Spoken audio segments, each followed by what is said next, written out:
దేవుడు మన పక్షమునుండగా మనకు విరోధి ఎవడు?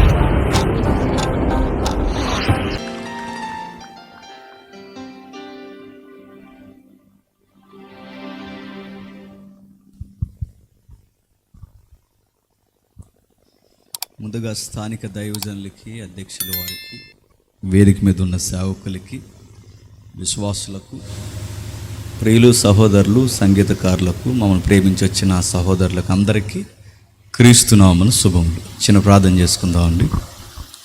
ఈ సౌండ్ పెడదాం. ప్రార్థన. పరలోకమందున్న మా తండ్రి, గతించిన రాత్రి మాతో ఉన్నతమైన మాటలు మాట్లాడారు. ఈరోజు కూడా మరికొన్ని విలువైన సంగతులు బోధించడానికి తగిన నడిపింపును, మీ ఆత్మ తీవ్రతను అనుగ్రహించండి.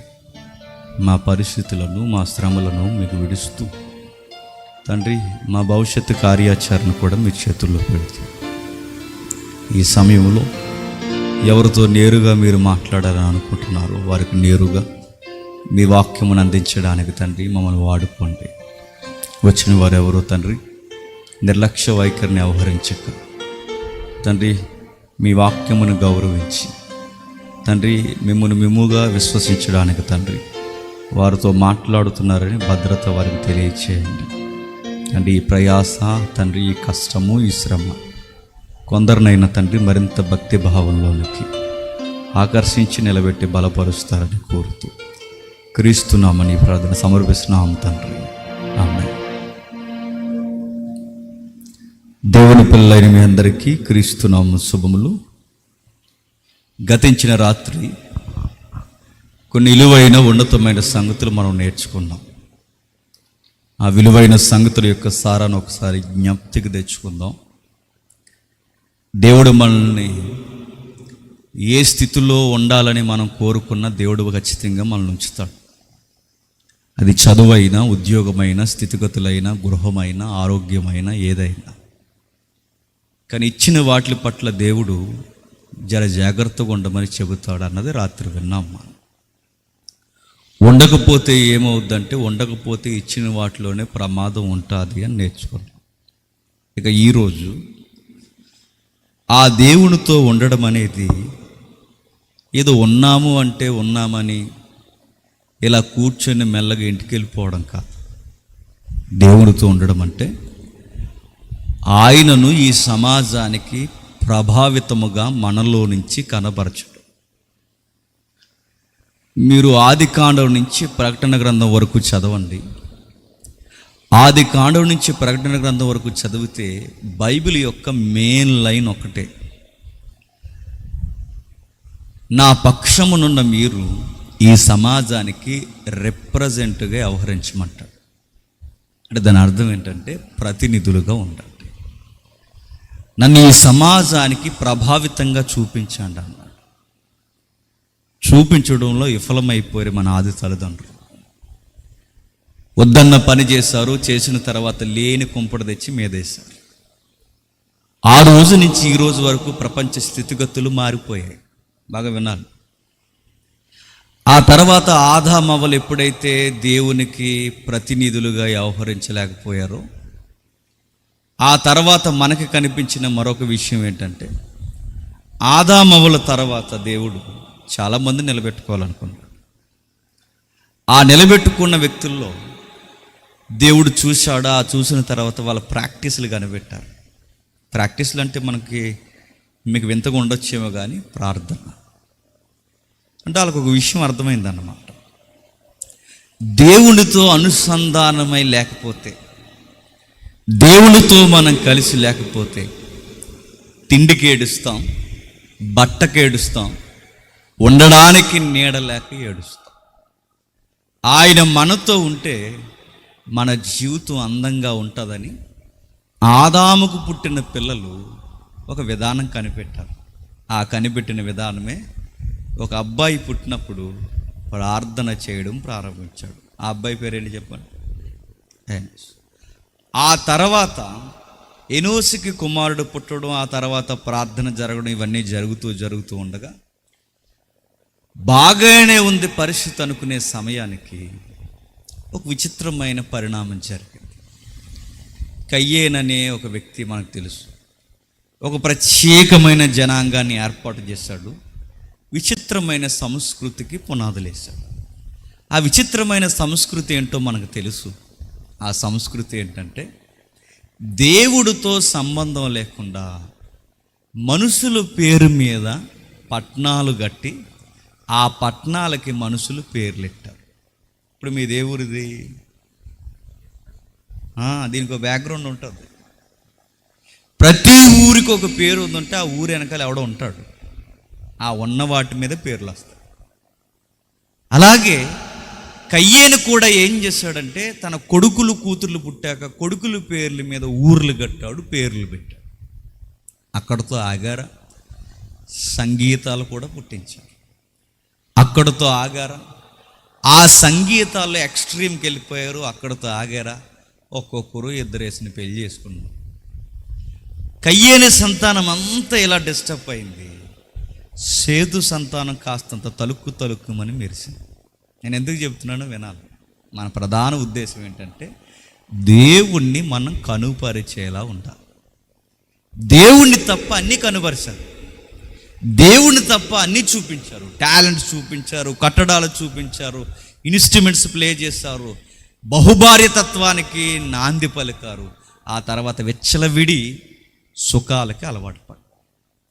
వీళ్ళు బాగానే ఉన్నారులే అనుకునే సమయానికి సేతు సంతానంలో గొప్ప గొప్ప వ్యక్తులే పుట్టుకొచ్చారు. లెమేకు పుట్టాడు, ఆనోకు పుట్టాడు, మెతూసల పుట్టాడు, నావోహు పుట్టాడు. బాగున్నారులే అనుకునే సమయానికి ఆలయాల్లో కలిసి పెళ్ళిళ్ళు చేసుకున్నారు. అదే 6వ అధ్యాయం మనం చదువుతాం కదా. వాళ్ళు వీళ్ళు కలిసి ఎప్పుడైతే పెళ్ళిళ్ళు చేసుకున్నాడో దేవుడికి అర్థమైపోయింది, ఇక ఉన్న మంచి కూడా ఎగిరిపోయింది.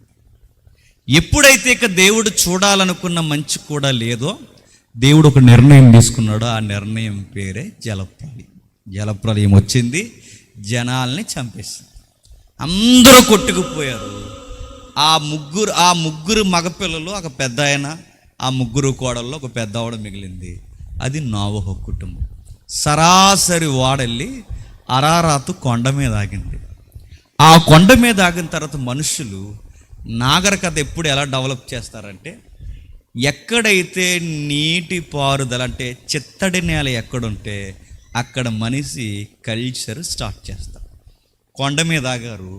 ఆ స్నోప్ గ్రౌండ్ అంటే ఆ ఏటవాలు ప్రాంతం అలా కిందకి దిగి 2 నదుల మధ్యకు వచ్చారు.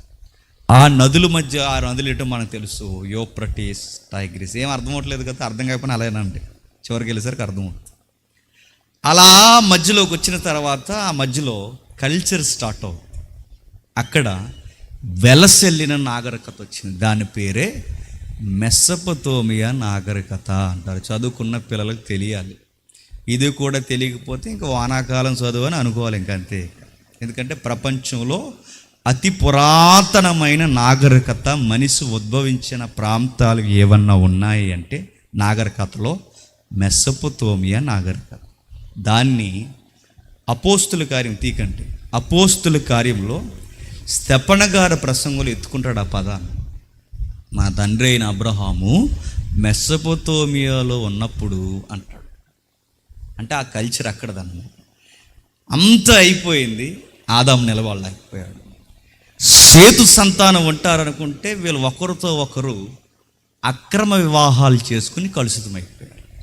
సరే, నోవహు కుటుంబం ఉంటారనుకుంటే ఆ పిల్లలు ఎలా తయారయ్యారంటే చెట్లకి, మొక్కలకి, నదులకి, ఆకాశ నక్షత్రాలకి మొక్కడం స్టార్ట్ చేసి నిజ దేవుడిని ఎరగడంలో మర్చిపోయారు. ఎవరున్నారబ్బా అని నోవహు తర్వాత దేవుడు ఎదికాడు. ఈ ప్రపంచం ఎవరున్నారని ఎదికాడనే పదం కన్నా ఉన్నాడన్న సంగతి పుట్టక మునిపి ఒక ఆయన గుర్తించాడు. ఆయన పేరే అబ్రహాం గారు. ఆ అబ్రహాం గారిని పిలిచాడు. ఏ ఏరియా నుంచి పిలిచాడంటే ఆ మెసొపొతేమియా సివిలైజేషన్ ఏదైతే ఉందో అక్కడి నుంచి పిలిచాడు. ఆ రోజుల్లో హైయెస్ట్ మార్కెటింగ్ ఏరియా అది, అంటే రిచెస్ట్ ల్యాండ్ అన్నమాట. అలాంటి ఏరియాలో ఒక టౌన్ ఉంది. ఆ టౌన్ పేరు ఊరు. ఆ ఊరిలో ఉన్నాడు ఈ పెద్ద ఆయన. ఎవరు? అబ్రహాం గారు. వచ్చే అన్నాడు. ఎక్కడికి ప్రభువా? అడగలేదు, చెప్పలేదు. వచ్చేసాడు. ఆ వచ్చేసిన ఆయన మొత్తం లగేజ్ సర్దుకుని వచ్చేస్తున్నప్పుడు వెనకున్న ఆవిడ కూడా అడగలేదు. మనమైతే 70 క్వశ్చన్లు అడిగేసి టికెట్లు ఏంటో చూపిస్తే కానీ ఊరు వెళ్ళను అంటాం మనం. కానీ ఆవిడ అడగల. మొత్తం మీద బయలుదేరిపోయారు, వచ్చేసారు. దేవుడు మాట ఇచ్చాడు, ఈ ప్రపంచంతో నా అనాది సంకల్పమైన నా చిత్తాన్ని వెలువరించాలని అనుకుంటున్నాను. ఇది నా చిత్తము. ఆ వెలువరించడానికి ఆదాము లేడు, ఆ వెలువరించడానికి సేతు సంతానం లేదు, వెలువరించడానికి నోవహు తరంలో నీవు ఒక్కడ ఉన్నావు. నీ ద్వారా, నీ సంతానం ద్వారా ఈ ప్రపంచంతో మరలా మాట్లాడడం స్టార్ట్ చేస్తాను అన్నాడు. మాకు బిడ్డలు లేరు కదా ప్రభువా అని సీరియస్ క్వశ్చన్లు వేశారు. ఎవరు? శారమ్మ గారు, అబ్రహాం గారు. ఏడాది తిరిగేసరికి బిడ్డనిస్తా అన్నాడు. అన్నవాడు అన్నట్టుగానే 100 ఏండ్ల వయసులో బిడ్డనిచ్చాడు. ఆ బిడ్డ ఎవరో మనకు తెలుసు, ఇస్సాకు గారు. ఆ ఇస్సాకు గారిని ఇచ్చిన తర్వాత ఆయనకు కూడా దేవుడు వాగ్దానం ఇచ్చాడు. మీ తండ్రికి ఇచ్చిన వాగ్దానాన్ని మీ ద్వారా నెరవేర్చింది. అంత బైబిల్ నేరేటివ్ అంటారు దీన్ని. ఇది మెయిన్ లైన్. ఇది అర్థమైతేనే బైబిల్ అర్థమవుతుంది. అలా ఆ వాగ్దానం నెరవేరుస్తూ వస్తుండగా వాళ్ళకి 2 గజకర్ణ గోకర్లు పుట్టారు. ఎవరాళ్ళు? యాకోబు, యాసావు. ఆ యాకోబుకి 12 మంది పుట్టారు. ఈ యాకోబుకి, యాసావుకి ముందు ఇస్సాకు పుట్టక మునుపు అబ్రహాము గారు అనఫ్సల్గా ఒక మ్యారేజ్ జరిగిందండి. అదొక స్టోరీ. అది సాడ్ స్టోరీ. ఆ సాడ్ స్టోరీలో ఆయన గారికి ఒక అబ్బాయి పుట్టాడు. ఆ అబ్బాయి పేరు మనకు తెలుసు. ఆ అబ్బాయి ఎవరు? ఇస్మాయిల్. అదో రకం ఆ కుర్రోడు. అందరూ ఎలాగంటే ఆ కుర్రోడు ఎలా అంటాడట, ఎలాంటోడు ఒక మాటలో చెప్పండి బైబిల్ అంటే అడవిగాడిది అన్నాడు. అడవిగాడిది అంటే దాని వెనకాల నిలబడితే తెలుస్తుంది, తంతుంది అది. అలా అంటోడు అన్నాడు. ఎవరు? ఇస్మాయిల్. ఆ ఇస్మాయిల్కి కూడా ఇస్సాకుకు పుట్టినట్టే, ఇస్సాకు యాకోబు పుట్టినట్టే ఆ ఇస్మాయిల్కి 12 మంది పుట్టారు. ఆ 12 మంది ఒక్కొక్కరు ఒక తెగ అయితే ఆ ఒక్కొక్క తెగ ఒక దేశం అయింది. ఆ 12 దేశాల కలయికే గల్ఫ్ దేశాలు అంటారు. మన వాళ్ళు వెళ్తున్నారుగా, మస్కట్, దుబాయ్, కువైట్, అబుదాబి, లైవ్లో చూస్తారు. వీళ్ళందరూ అక్కడ ఉన్నారుగా. ఆ ఉన్న ఏరియా ఎవరిది అంటే ఒకప్పుడు అబ్రహాము గారు అనఫ్షేల్ మ్యారేజ్లో అయిన ఆ అబ్బాయి ఉన్నాడే, ఆ అబ్బాయికి పుట్టిన 12 మంది కొడుకులు సంతానమే ఈరోజు గల్ఫ్ దేశాలు. ఆ గల్ఫ్ దేశాలకు ఆపోజిట్గా వీళ్ళకి పడదు. ఎవరంటే ఇస్రాయేల్ దేశం. ఆ ఇస్రాయేల్ ఎవరంటే 12 మంది. ఆ 12 మంది ఎవరికి పుట్టారు? యాకోబుకు పుట్టారు. ఆ యాకోబుకు పుట్టిన 12 మందిని దేవుడు అన్నాడు, మీ ద్వారా ఈ ప్రపంచంతో మాట్లాడతాను అన్నాడు. ఎందుకంటే ఇది ఎప్పుడు మ్యాటర్ కాదు, ఇది మీ పితరులు పుట్టక మునిపే మీ పితరులకు చేసిన వాగ్దానము, మీ ద్వారా ఈ ప్రపంచంతో మాట్లాడతాను. అందుకే ఇజ్రాయేల్ దేశం ఎక్కడుంటే అక్కడ విజయాలు వారివే అన్నట్టు ఒక సామెత ఉండేది. జరుగుతుంది. చరిత్ర అలా జరుగుతూ వస్తుండగా ఇజ్రాయేల్ దేశం సాధించిన విజయాలు ఎవరు సాధించట్లేదు. మీరు కావాలంటే చరిత్ర మీద అవగాహన ఉంటే నేను ఒక ఇంటి ఇస్తాను, మీరు గుర్తుపట్టండి. ఆ రోజున్న పట్టణాలు ఈరోజు లేవు. ఆ రోజున్న పురాతనమైన ఐగుప్తి ఈరోజు లేదు. ఆ రోజున్న పురాతనమైన సిరియా పట్టణం ఈరోజు లేదు. కానీ ఆ రోజున్న యెరూషలేము ఈరోజు, ఆ రోజున్న ఇశ్రాయేలు ఈరోజు ఉంది. ఆ రోజు సమకాలీన దేశాలు ఏ దేశాలు లేవు, కానీ ఈ దేశమే ఎలా ఉంది? ఆ దేశంతో దేవుడు ఉన్నాడు కాబట్టి ఉంది. చరిత్రలు ఇది పచ్చి నిజమే.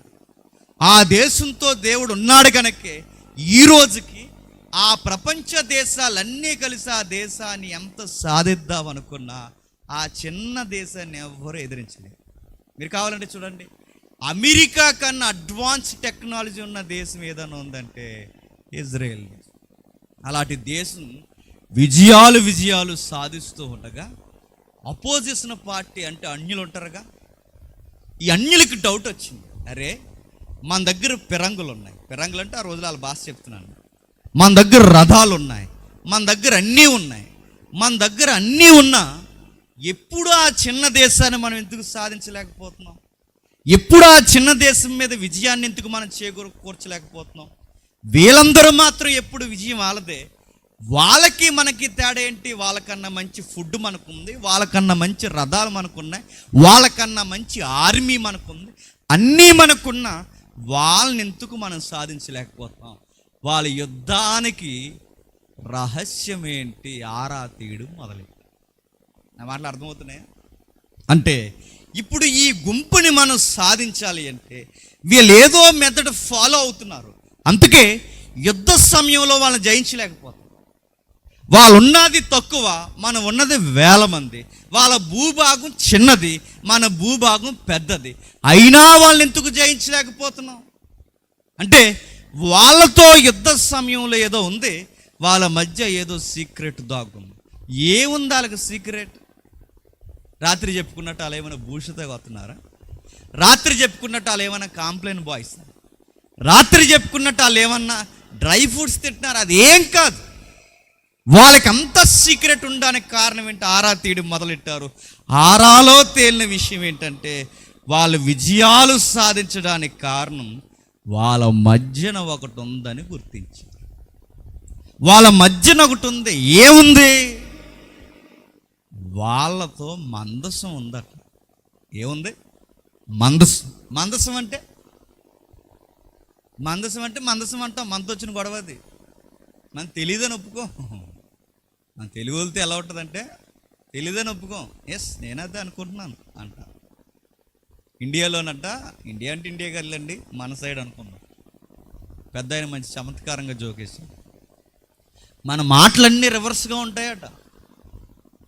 ఆ మాటల్లో అర్థాలు ఎత్తుక్కోవాలంటే ఇక్కడ. అందుకే ఆయన చమత్కారంగా ఏమన్నాడంటే మన ఇండియాలో లేదా మన సంస్కృతిలో మనం వద్దంటే ఎమ్మనట. మీకు అర్థమైందా? మనం వద్దంటే ఇప్పుడు మన ఇంటికి ఎవరైనా వచ్చారనుకో, టీ చేస్తున్నారు అనుకో, అయ్యో వద్దండి, అయ్యో వద్దండి, అయ్యో వద్దు. వద్దంటే అటుకెళ్ళిపోమని కాదు, ఎమ్మని. అలాగే అంటారు. అది మన కల్చర్. అయ్యో వద్దండి వద్దండి అంటారు. ఈ కల్చర్ అలవాటు అయిపోయినాడు. ఎక్కడో ఫారెన్ వెళ్ళాడట. వెళ్ళిన తర్వాత అన్నట, నో మేడంజీ వద్దు అన్నాడు. నువ్వు అనగానే లోపలికి అటుకెళ్ళిపోయిందా? అడిగి మధ్యలేదు. ఎదుటి నువ్వు అంటే అటుకెళ్ళిపోతారంటే అక్కడ అటుకెళ్ళిపోతారు. అక్కడ నువ్వు అంటే నో, ఎస్ అంటే ఎస్. మనకు నువ్వు అంటే ఎస్ చెప్పండి. అది అలాగే మనకు తెలియదంటే తెలియదు అంతే. ఇప్పుడు అడుగుతున్నాను, మందస్సం అంటే ఇదిగో ఈ టేబుల్ కనబడుతుంది. ఈ టేబుల్ ఎలా అయితే ఉంది, ఈ టేబుల్కి 4 కర్రలు ఉంటాయి. అప్పుడప్పుడు దేవుడు బొమ్మలు మోస్తుంటారు చూడండి. ఆ దేవుడు బొమ్మలు మోస్తున్నప్పుడు వాళ్ళు మోస్తున్న ఆ భుజం మీద కర్రలు ఉంటాయి, 4 కర్రలు. మధ్యలో దేవుడు ఉంటాడు. ఆ మోస్తున్న మందస్సం ఏదైతే ఉందో సేమ్ అలాగే ఉండేది. కాకపోతే ఇక్కడ దేవుడు ఉంటాడు.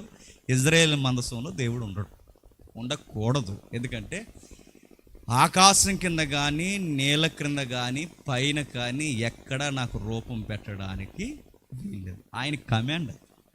అందుకే మందస్సం 4 కర్రలతో ఉంటుంది. మందస్సం 4 మోస్తారు.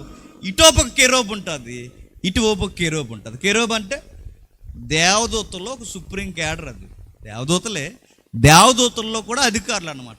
ఇటోపక కెరూబు, ఇటోకపు కెరూబు ఉంటే ఆ మధ్యలో ఖాళీ స్థలం ఉంటుంది. ఆ ఖాళీ స్థలం దేవుని సన్నిధికి గుర్తు. అంటే ఇది ఏంటి ప్రభు అంటే, ఇది పరలోకంలో నేను ఎలా ఉన్నానో అది డెమో, చూచాయ అంటే నీడ. అలానే ఉంటానడానికి చూపించడానికి ఇది ఒక డెమో అన్నమాట. ఇప్పుడు ఇటోపక కెరూబు ఉంటే మధ్యలో ఖాళీ స్థలం. ఆ ఖాళీ స్థలంలో ఏముంటుందంటే ఏముండదు. అప్పుడప్పుడు పరలోకం నుండి మహాశక్తి మధ్యలోకి వస్తుంది. అతి పెద్ద కాంతి, మహాశక్తి. అది ఎంత శక్తివంతమైనదంటే అది అనేకమైన పిడుగులు పడితే మెరుపులు, అంతకన్నా కొన్ని లక్షల రెట్లు మెరుపులు మెరిస్తే ఆ మెరుపులన్నీ కలిస్తే ఎంత తాకుడు ఉంటుందో అంత శక్తి ఆ మందస్సం మీద దిగిన మందస్సం ఏం అవ్వకుండా దేవుడు ఆ మిరాకిల్ చూపించేవాడు. ఇంకా మీకు బాగా అర్థం కావాలంటే అప్పుడప్పుడు మెరుపులు మెరుస్తాయి చూసారా?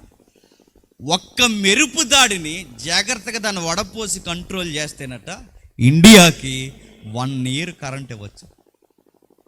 సంవత్సరం దేశమంతా, మీ ఇంటికి కాదు, దేశమంతా ఒక సంవత్సరం పాటు ఒక్క మెరుపులో కరెంటే వచ్చాడు దేశానికి. అంటే ఒక మెరుపులోనే దేశానికి ఇచ్చేంత కరెంట్ ఉంటే కొన్ని లక్షల మెరుపులు కరిస్తే ఆ మధ్యకి దిగే అంత శక్తి దిగితే ఇప్పుడు అలాంటి శక్తి దేనికి గుర్తంటే దేవుని సన్నిధికి గుర్తు. అలాంటి సన్నిధి వాళ్ళ మధ్య ఉండేది. ఎక్కడ మనసు ఉంటే వాళ్ళది విజయం అంట. అంటే యుద్ధం ఓడిపోతున్నారు అనగానే వెంటనే కౌరు పెట్టి మందసం తీసుకురండిరా అనేవారు.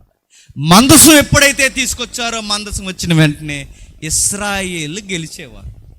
ఆ వాడికిని గమనించారు ఎవరు అంజన. ఈ యుద్ధానికి రహస్యం ఏంటంటే వీళ్ళ భుజబలం కాదు, ఈ యుద్ధానికి రహస్యం ఏంటంటే వీళ్ళ చేతి నైపుణ్యం కాదు, వీళ్ళ రహస్యం ఏంటంటే అసలు ఏదీ కాదు.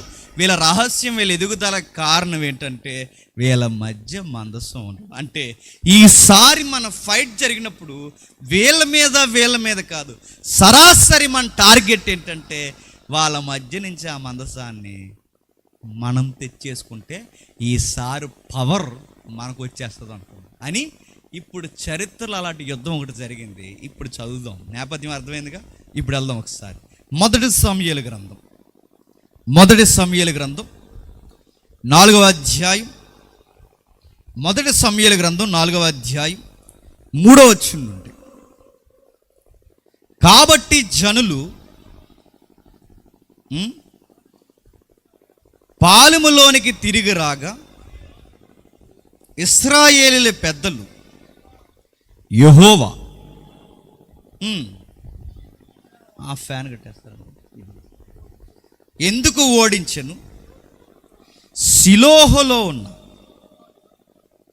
యెహోవా నిబంధన మందసము మనం తీసుకొని మన మధ్య ఉంచుకుందాము రండి. అది మన మధ్య ఉండిన ఎడల అది మన శత్రువుల చేతిలో నుండి మనల్ని రక్షించుననిరి.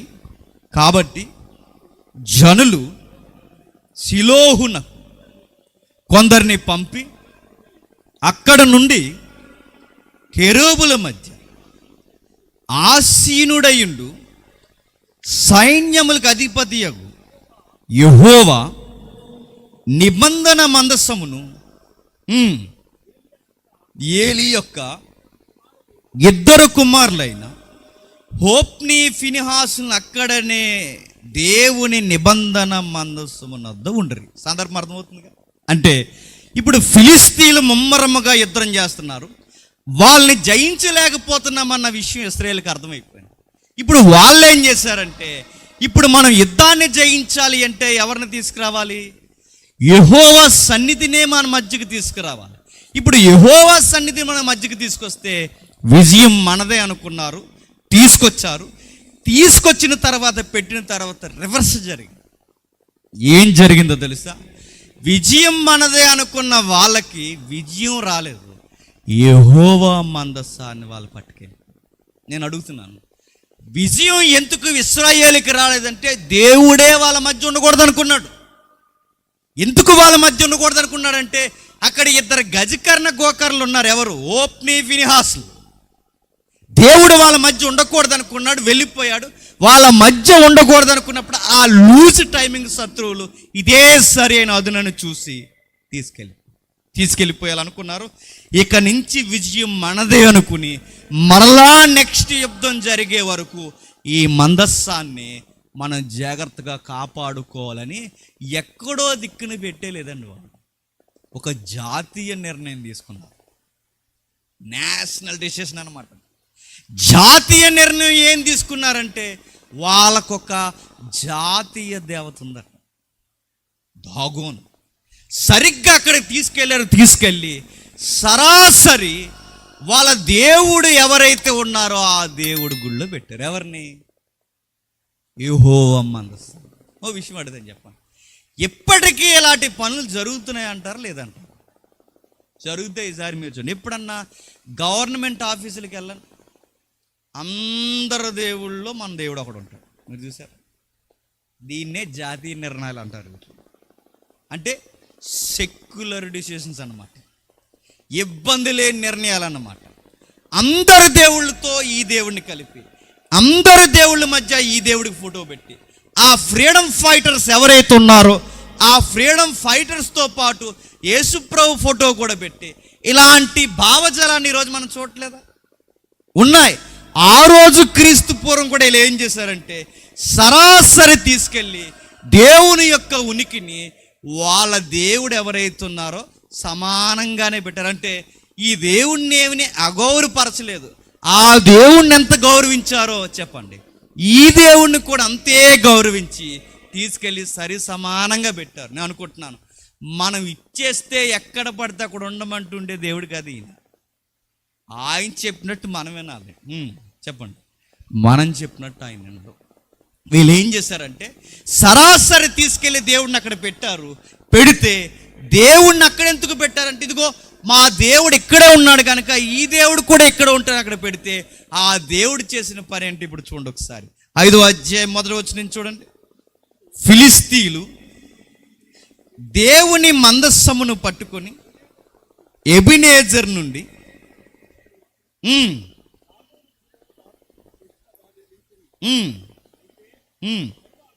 3వ వచనం, అయితే మరునాడు అష్టోదు వారు ప్రాతకాలమందు లేవగా ఇదిగో దాగోను యెహోవా మందసం ఎదుట నేలను బోర్ల పడి ఉండెను.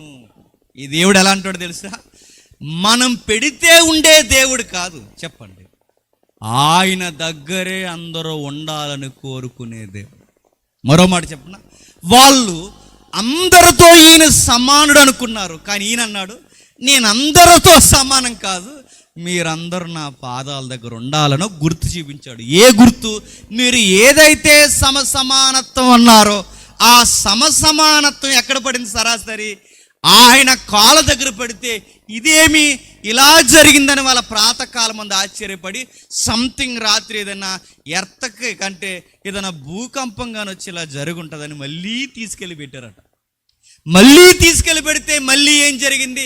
ఈసారి మెడకాయ మీద చెప్పండి, తలకాయ లేదు, సరాసరి తలకాయ వచ్చి పడిపోయింది. ఇప్పుడు కంగారు అయిపోరు, ఇదేంటి ఇలా జరుగుతుంది అంటే ఇలా జరుగుతుందంటే కారణం మన దేవుళ్ళో ఏమన్నా పవర్ వీకా, లేకపోతే ఈ దేవుళ్ళో పవర్ ఏమైనా ఎక్కువ? నేను మాట్లాడుతుంది ఇండియా విషయాలు కాదు, గుర్తుపెట్టుకోండి. నేను మాట్లాడుతుంది nearest western central area issues. అంటే మిడిల్ ఆసియాలో జరిగిన ఒక వింతైన సంఘటన బైబిల్ రికార్డ్స్లో ఉంది. తీసుకెళ్లారు, సరాసరి తీసుకెళ్తే మళ్ళీ వింతైన సంగతి. వీళ్ళ ఆలోచనలో పడిపోయి ఇదేంటి కలిసి వస్తుంది అనుకుంటే అసలు మన వ్యవస్థనే నిలబడి నీకంటే కింద పడగొట్టేస్తున్నాడు. అంటే ఇప్పుడు ఈయన వల్లనే ఇదంతా జరుగుతుందా? అంటే ఈ మందస్సు రావడం వల్లనే జరుగుతుందా? ఏం జరుగుతుంది అబ్బా అనుకుని ఆరాలు తీసి దర్యాప్తులు స్టార్ట్ చేసే టయానికి వాళ్ళ పొలాల్లోకి పందుకోకులు వచ్చేసాయి. ఏమొచ్చేసినాయి? పందుకొక్కులు ఎప్పుడైతే వచ్చాయో విపరీతంగా పంటను తినేసాయి. పంటలు తినేయడమే కాదు, అవి విపరీతంగా మల విసర్జన కూడా చేశాయి. యూరిన్ రిలీజ్ చేస్తే మల విసర్జన చేశాయి. ఎప్పుడైతే విపరీతమైన ఈ జీవి తిరిగిన ఇలాంటి జీవరాశి మధ్య వీళ్ళు కూడా తిరిగారు. ఆ మధ్య వెంటనే వాళ్ళకి వైరస్లు వచ్చాయి. వైరస్లు వస్తే వాళ్ళకేం జరిగింది? పెద్ద పెద్ద క్యాన్సర్ కణితులు వచ్చేసాయి. ఎక్కడొచ్చాయంటే చెప్పుకోలేని సెట్ వచ్చేసి. నేను మాట్లాడగనా? ఇప్పుడు అలాంటి కణితులు వాళ్ళకి ఎందుకు వచ్చాయంటే దేన్ని బట్టి వచ్చాయి తెలుసా? భౌగోళికంగా రికార్డ్ చూస్తే ఇప్పుడు ఆ పందికొక్కులు రావడం వల్ల వచ్చాయి. పందికొక్కులు అంటే తెలుసుగా, ఎలకలకి సీనియర్లే పందికొక్కులు, ఇంతంత ఉంటాయి. ఆ పందికొక్కులు రావడం వలన ఇప్పుడు ఆ భయంకరమైన వైరస్ తెచ్చాయి. ఈ వైరస్ వలన వాళ్ళు చాలా ఇబ్బంది పడిపోయారు. ఆడవారికి, మగాళ్ళకి, అందరికీ, పిల్ల జల్ల అందరికీ వైరస్ వచ్చింది. అప్పుడప్పుడు మీరు గుర్తుపట్టండి, చాలామంది కుక్కలను పెంచుతారు, చాలామంది పిల్లులను పెంచుతారు, చాలామంది పక్షులను పెంచండి, కానీ ఎక్కడ ఉంచాలో అక్కడ ఉంచండి.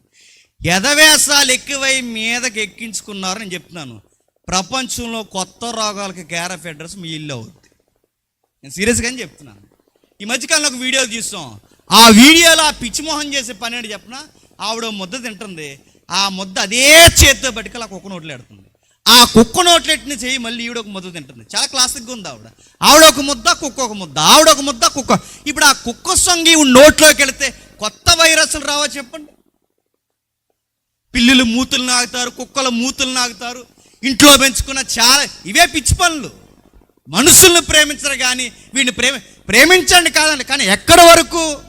మీ ఇంట్లో చిన్నపిల్లలు ఉంటారు, వాటికి చుట్టూ తిప్పుతారు, వాటికి ముద్దులు పెట్టిస్తారు, వాళ్ళకు ఉండేదే రోగ నిరోధక శక్తి తక్కువ ఉంటుంది. ఇలాంటి పిచ్చి పనులన్నీ చేస్తే ఏమవుతారు చెప్పండి? ప్రాబ్లమ్స్ వస్తాయి. వాళ్ళకు కూడా ప్రాబ్లం వచ్చింది. ఆ ప్రాబ్లం సరాసరి దేవుడు అనుమతించాడు. ఎందుకంటే వీళ్ళ పంట ఎక్కువైంది, కళ్ళు నెత్తికెక్కాయి. వీళ్ళకి 5 ఏళ్ళు నోట్లోకి వెళ్ళాయి.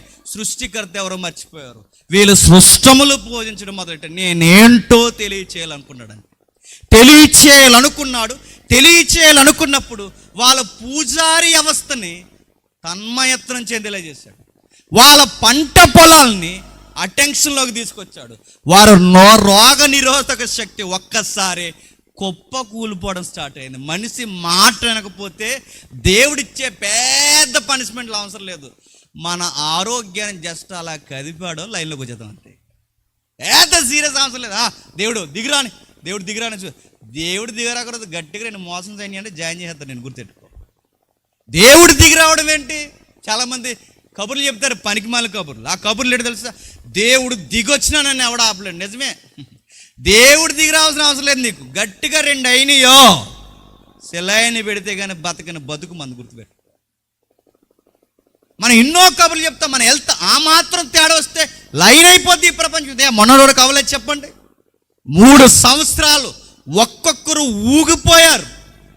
సినిమా థియేటర్లు బంద్, బార్ షాపులు బంద్, ఈదులో 6 గంటలకే లైన్ అయిపోయారు అందరూ. బంద్, తాగుళ్ళు లేవు, గొడవలు లేవు, అసలు గవర్నమెంట్ హాస్పిటల్లో కేసులే లేవు, ఒక్క కరోనా కేసు తప్ప ఏమీ లేవు. ఇవన్నీ అంటే ప్రపంచం ఒక్కసారి అటెన్షన్లోకి వచ్చింది. గొడవలు లేవు, క్రైమ్ రేట్ లేదు, ఏమీ లేదు. రోడ్డెక్కి గొడవలు ఆడుకుని కత్తులు కటారాలు తీసేవారు లేదు. ఎందుకంటే కత్తులొద్దు, సేకేడితే చాలు, చచ్చిపోతారు. అలాంటి రోజులు వచ్చి హెల్త్ స్కేల్ జస్ట్ అలా మెదిలిందో లేదంతే కంగారు అయిపోయారు. టీకాల మీద టీకాలు ఏం చేశారు? ఆ ప్రపంచాన్ని ఒకసారి గమనించాడు దేవుడు. ఆ రోజు ఇశ్రాయేలు వ్యవస్థకే కాదు, అన్యులకు కూడా ఒక పాఠం నేర్పింది. నేను అంటే ఏంటో తెలుసుకుంటారు అబ్బాయిలు అన్నాడు. మీకు అన్నం పెడుతున్నది నేను, మీరు మొక్కుతున్నది ఎక్కడో. మీ ఆరోగ్యాన్ని కాపాడుతున్నది నేను, కానీ మీరు చేస్తున్నది ఏవేవో. అందుకే ఎవరి వలన ఇదంతా జరుగుతుందో, పంట ఆరోగ్యం అన్నీ మీకు తెలియాలి అంటే ఇది నా వలనే జరుగుతుందని వాళ్ళ గుర్తుపట్టాలని వారి ఆరోగ్యాల మీద, వారి ఆహారాల మీద దేవుడు చర్యలు తీసుకున్నాడు. అప్పుడు వాళ్ళు డైనమోలో పడ్డారు. అంటే ఇదంతా ఈ దేవుడు వల్లనే జరుగుతుందంటారా అని క్వశ్చన్స్ స్టార్ట్ అయ్యేవారు. అంటే ఇప్పుడు మన పంట పొలాలు మన గుడి కాదా? మనం పండిస్తున్నది మన విలవేల్పు కాదా? మన ఆరోగ్యాలు కాపాడుతున్నది మన కులదైవం కాదని ఈ క్వశ్చన్స్ వచ్చేసినాయి వాళ్ళకి. నిజంగానే మన విలవేల్పు కులదైవం అయితే మరి మన పంట పొలాలు ఎందుకు సిదిగిపోయాయి? మన ఆరోగ్య పరిస్థితులు ఎందుకు వాడిబారిపోయాయి? అంటే ఇప్పుడు ఇదంతా చేస్తున్నది ఈ యెహోవా వలన. అంటే ఇప్పుడు ఈ మందస్సం వచ్చిన కాడి నుంచే మనకి ఇలాంటి ప్రాబ్లమ్స్ అన్నీ జరుగుతున్నాయి.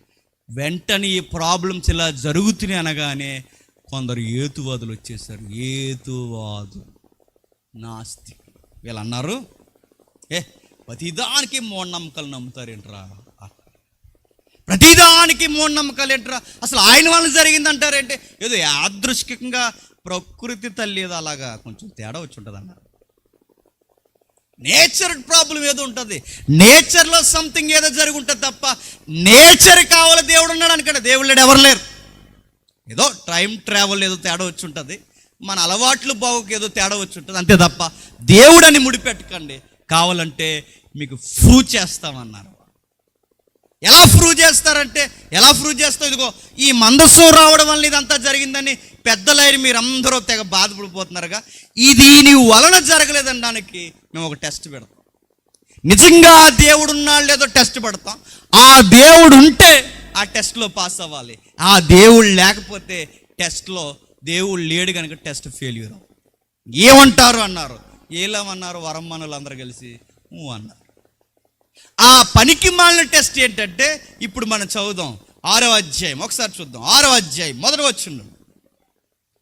యెహోవా మందసము 7 నెలలు ఫిలిష్తీయుల దేశములో ఉండిన తర్వాత ఫిలిష్తీయుల యాజకులను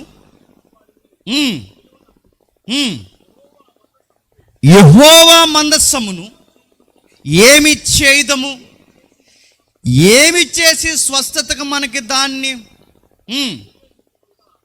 తెలియచెప్పడనగా వారు ఇశ్రాయేలు దేవుని మందసం పంపవేయును ఉద్దేశించిన ఎడల ఊరకయే పంపక ఏ విధము చేతనైనను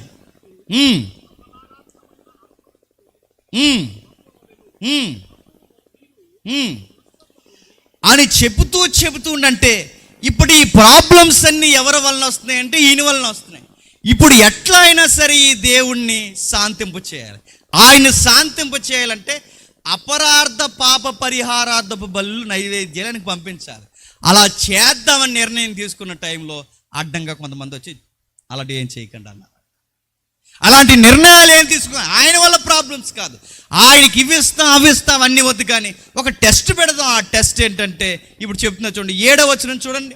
అప్పుడు కాబట్టి మీరు క్రొత్త బండి ఒకటి చేయించి కాడిమోయని పాడి ఆవులను 2 తోలుకొని తెచ్చి బండికి కట్టి వాటి దూడలను వాటి దగ్గర నుండి ఇంటికి తోలి యెహోవా మందసము ఆ బండి మీద ఎత్తి అపరారార్థముగా ఆయనకు మీరు అర్పించవలసిన బంగారు వస్తువులను దాని పక్కనే చిన్న పెట్టెలో ఉంచి అది మార్గమును పోవున్నట్లు విడిచిపెట్టుడి.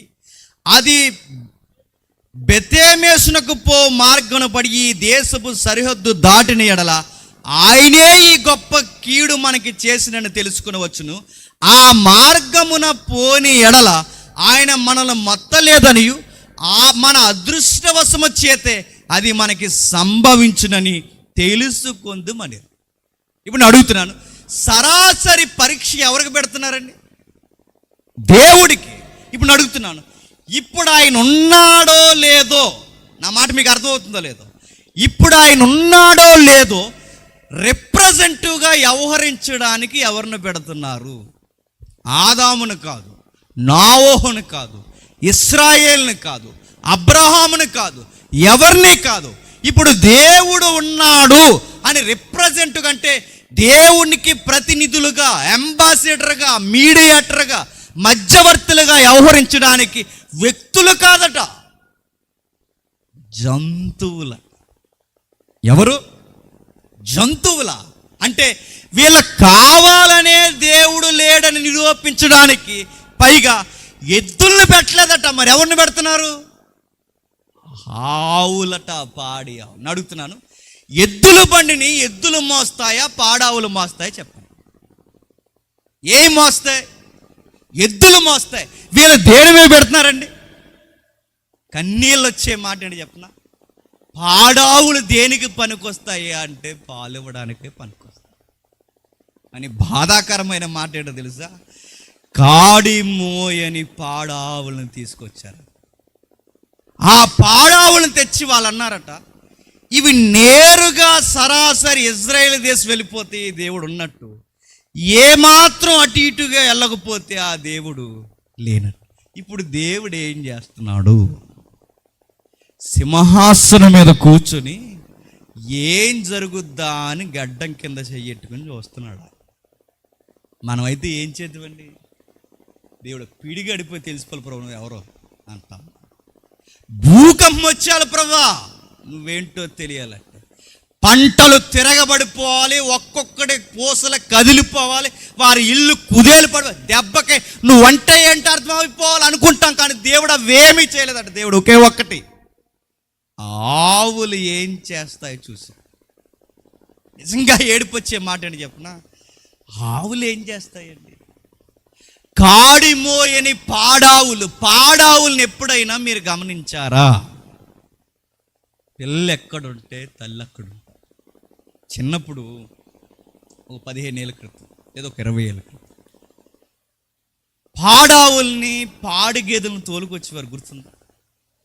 ఆ పాడావుల్ని పాడి గేదెలను తోలుకుని వస్తున్నప్పుడు పిల్లని ఏ సైకిల్ మీదో ఏ బైక్ మీదో, ఆ రోజుల్లో ఉండే ఇవేటివి స్కూటర్స్, వాటి మీద పెట్టి వెనకాల తట్లో పెట్టి పిల్లని అట్టుకెళ్ళిపోతే వెనకాలే తల్లి పరిగెట్టుకొచ్చేది.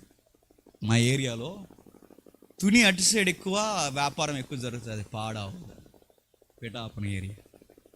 ఆ పైనున్న ఏరియా నుంచి మా ఊరు అప్పుడే కనిన ఆ తల్లి ఆవుని ఆ చిన్న బిడ్డని వెనకాల కడితే ఆ పిల్లంక చూసుకుని కిలోమీటర్లు సొంగ కాచుకుంటూ పరిగెట్టుకుంటూ వచ్చేసి నాకు బాధ వేసే మాట అని చెప్పిన.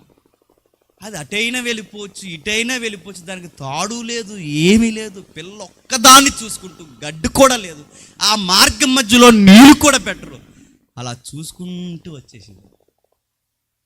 తల్లికుండే మనసు ఏ జాతిలో అయినా చెప్పిన, పిల్ల ఎక్కడుంటే తల్లి అక్కడే. ఇప్పుడు నేను అడుగుతున్నాను, అప్పుడే పిల్ల పుట్టింది, ఇప్పుడు తల్లావులు మనసు ఎక్కడుంటుంది చెప్పండి? పిల్లల మీద ఉంటుంది. నేను మాట్లాడుతున్నాను, చిన్న పిల్లలైన ఆవు పిల్లలు అవి ఆగకుండా అరుస్తుంటే ఈ జనాలు ఎదరుండి అరుస్తున్నారు. వాటి సిచ్యువేషన్ మీకు అర్థం అవ్వాలి, నిజంగా ఏడుపు వస్తుంది. చిన్న ఆవు పిల్లలు పక్క నుండి అలా అరుస్తున్నాయి. అవి దాని స్వరానికి ఒకవేళ మనం అర్థాలు ఇస్తే అమ్మా అమ్మా అని అరుస్తున్నాయి. వాడికి తెలిసిన ప్రపంచంలో అమ్మా అమ్మా అని అరుస్తుంటే ఆ తల్లావులు బాగా వినండి, ఆ పిల్లల వైపు చూడట్లేదు.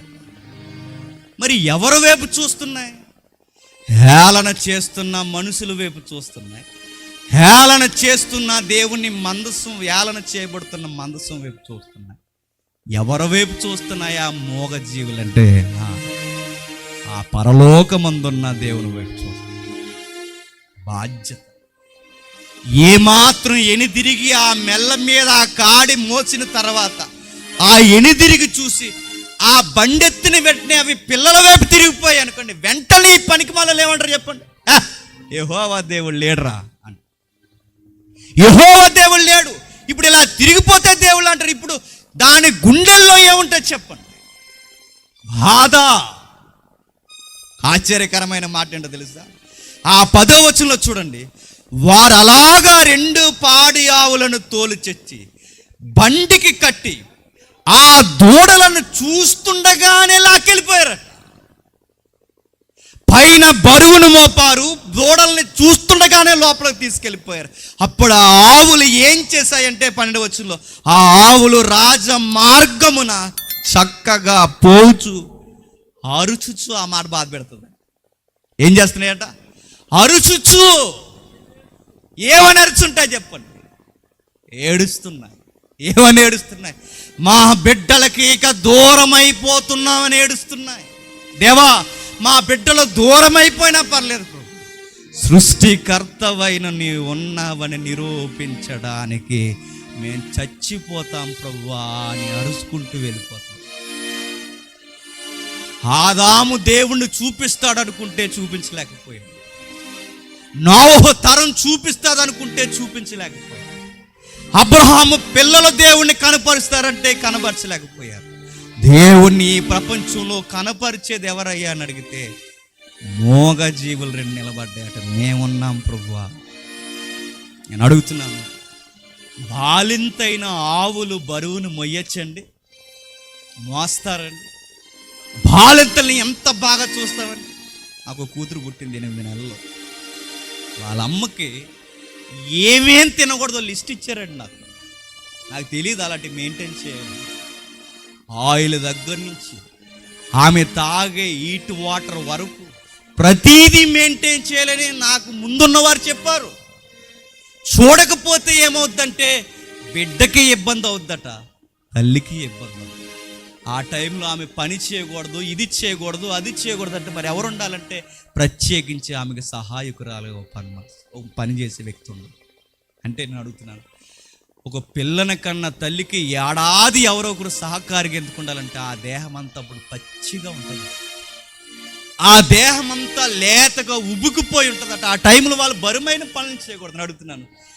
మనుషులకే కాదండి, బిడ్డల కన్నా ఏ జంతువు అయినా ఆ టైంలో పచ్చిగానే దేహం. అలాంటి దేహం మీదకి ఇప్పుడు టన్ను బరువు ఉన్న ఒక బండిని మీదాడేశారట. ఎంత బాధాకరం అండి. అరుస్తూ అరుస్తూ పోతున్నాయి. ఎక్కడికి పోతున్నారు మీరు సరాసరి అంటే? ఇక సరాసరి చచ్చిపోవడానికి వెళ్తారు. నేను మాట్లాడుతున్నాను చెప్పండి. అలా వెళ్ళిపోయి దించొచ్చేసే ప్రయాణం కాదు ఇది. అక్కడికి వెళ్ళిన తర్వాత ఆవుల్ని ఏం చేస్తారంటే, ఆ ఆవుల్ని అక్కడే బలిపీఠ మీద వధించి చంపేస్తారు. ఆవులు గుండెల్లో అడుగుతున్నాను, ఈ బాధ ఉండదంటారండి? జంతువులకు కూడా తల్లి ప్రేమ బిడ్డ ప్రేమ ఉండదంటారా చెప్పు? ఖచ్చితంగా ఉంటుంది. ఈ మార్గమును మీరు అరుస్తూ పోతున్నారే, అరుపుల్లో అర్థం ఏంటని అడిగితే వాడి చెవి యొక్కి, ప్రభువా ఆ అరుపులు అర్థమయ్యేలా మాకు ఒక్కసారి అర్థాన్ని తెలియచేయంటే, అర్థవంతమైన అరుపుల్లో ఉన్న మాట ఏంటి చెప్పనా? బిడ్డలారా బిడ్డలారేకి వెళ్ళిపోతున్నాం. ఆ వెళ్ళిపోతున్న సరాసరి మందసాన్ని తీసుకెళ్ళిపోతున్నాం. ఆ తీసుకెళ్ళిపోయి వాళ్ళు ఒకే ఒక్క మాట, అక్కడ తీసుకెళ్ళిన తర్వాత వధించేసి చంపేసి మాట్లాడకుండా చచ్చిపోయాడు. నేను అడుగుతున్నానండి, నిజానికి వాటికి గనక మనలాంటి స్వభావం ఇస్తే ఎన్ని కారణాలు చెప్పొచ్చో తెలుసా? రీజనబుల్ లాజిక్స్ ఉన్నాయి వాటి దగ్గర. ప్రభువా ఎప్పుడైనా మేము కాడి మోసాము, మేము ఆవులు ప్రభు. ఈ ప్రపంచంలోని నిరూపించడానికి ఎవరినైనా నిరూపించుకోవచ్చు, ఎవరినైనా పిలవచ్చు. ఎద్దులను పిలవకపోయావు ప్రభువా, మమ్మల్ని ఈ పరీక్షలో పెట్టావు అనొచ్చు. మనలాంటి బుద్ధి ఉంటాయి. ఇప్పుడే పుట్టిన పిల్లల్ని వదిలేసి వెళ్ళమంటున్నా ప్రభువా, మా బిడ్డల్ని ఎవరు చూస్తారు ప్రభువా అని అనొచ్చు. పోనీ వెళ్ళొచ్చిన తర్వాత మళ్ళీ వెనక్కి వస్తామంటే, లేదు ప్రభు అక్కడే వధించేస్తారట. రేపు నుంచి మా పిల్లల్ని ఎవరు చూస్తారు ప్రభువా? ఇన్ని అడిగాయండి. అవి ఒకటే ఒకటి చూసాయి, ఆ పుట్టించిన దేవుడు కొరకు మేము చెప్పండి చచ్చిపోతాము. ఈ ప్రపంచంలో దేవుణ్ణి అన్యుల మధ్య నిరూపించడానికి దేవునికి దిక్చూసిగా కనబడిన వ్యక్తిత్వం కలిగిన జీవులు ఏవైనా ఉన్నాయంటే మగ జీవులు ఉన్నాయంట. మనమండి, నేను అడుగుతున్నాను, మనం దేవుణ్ణి అన్యులకి పరిచయం చేయండి రా అని దేవుడు అడిగితే ఎన్ని అడ్డొచ్చేస్తున్నాయట. దేవుణ్ణి కనుపరచండి రా అంటే ఒక్క వ్యక్తి దేవుణ్ణి కనుపరిచే వ్యక్తిలా ఉన్నాడా? ఆ పాడావులను చూడండి ఎంత లైఫ్. అరుస్తూ అరుస్తూ రాజు మార్గాన్ని పోయాయి. అంటే నేను అనుకుంటాను, కన్నీటి ఆరాధన చేసేయండి ఆ రోజు. అది కదా నిజమైన ఆరాధన. పిల్లల్ని వదిలేస్తాయి, కుటుంబాన్ని వదిలేస్తాయి, ఎనిదిరిగి చూడలేదు. ఎనిదిరిగి చూస్తే నేను అనుకుంటాను, ఎనికెందుకు చూడరు మీరని అడుగుతారు. ఎండావులు అంటే ఎనిక్కి తిరిగి చూస్తే మా తల్లి హృదయం వచ్చేమని అడుగుతుంది. దానికి ఎనిదిరిగి కూడా చూడదు. వినలేనట్టు వెళ్ళిపోయి అంతే, వినలేనట్టే తల వాల్చుకుని ఆ మోయలేని బరువు అలవాటు లేని పని మీద వేసుకుని వెళ్ళిపోయి. నేను అడుగుతున్నాను, మీ పిల్లల్ని ఏమన్నా వదిలేమన్నాడు దేవుడు? మీ కుటుంబాన్ని ఏమన్నా వదిలేమన్నాడు దేవుడు? ఒరే నీ ఆరోగ్యాన్ని వదిలేసి నా కొరకు ఈరోజు బలిపీఠం ఎక్కడని ఏమని అడిగాడు? ఏం అడగలేదండి. నా కొరకు ఘనంగా జీవించని అడిగాడు. అదైనా చేస్తున్నాడు. మోగ జీవులకున్న ఇంకిత జ్ఞానం ఎవరికి లేదు చెప్పండి? మనుషులకు లేదు. చూద్దాం ఒకసారి లూకాసు సువార్తకు రండి. లూకాసు సువార్త 14వ అధ్యాయం. లూకాసు సువార్త 14వ అధ్యాయం. లూకాసు సువార్త 14వ అధ్యాయం 15వ వచనం నుంచి చూడండి. లూకాసు సువార్త 14వ అధ్యాయం 15వ వచనం నుండి, ఆయనతో కూడా భోజన పక్తిని కూర్చున్న వారిలో ఈ మాటలు విని దేవుని రాజ్యములో భోజనము చేయువాడు ధన్యుడని ఆయనతో చెప్పగా, ఆయన ఒక మనుష్యుడు గొప్ప విందు చేయించి విందు కాలమందు అతడు ఇప్పుడు సిద్ధమై ఉన్నది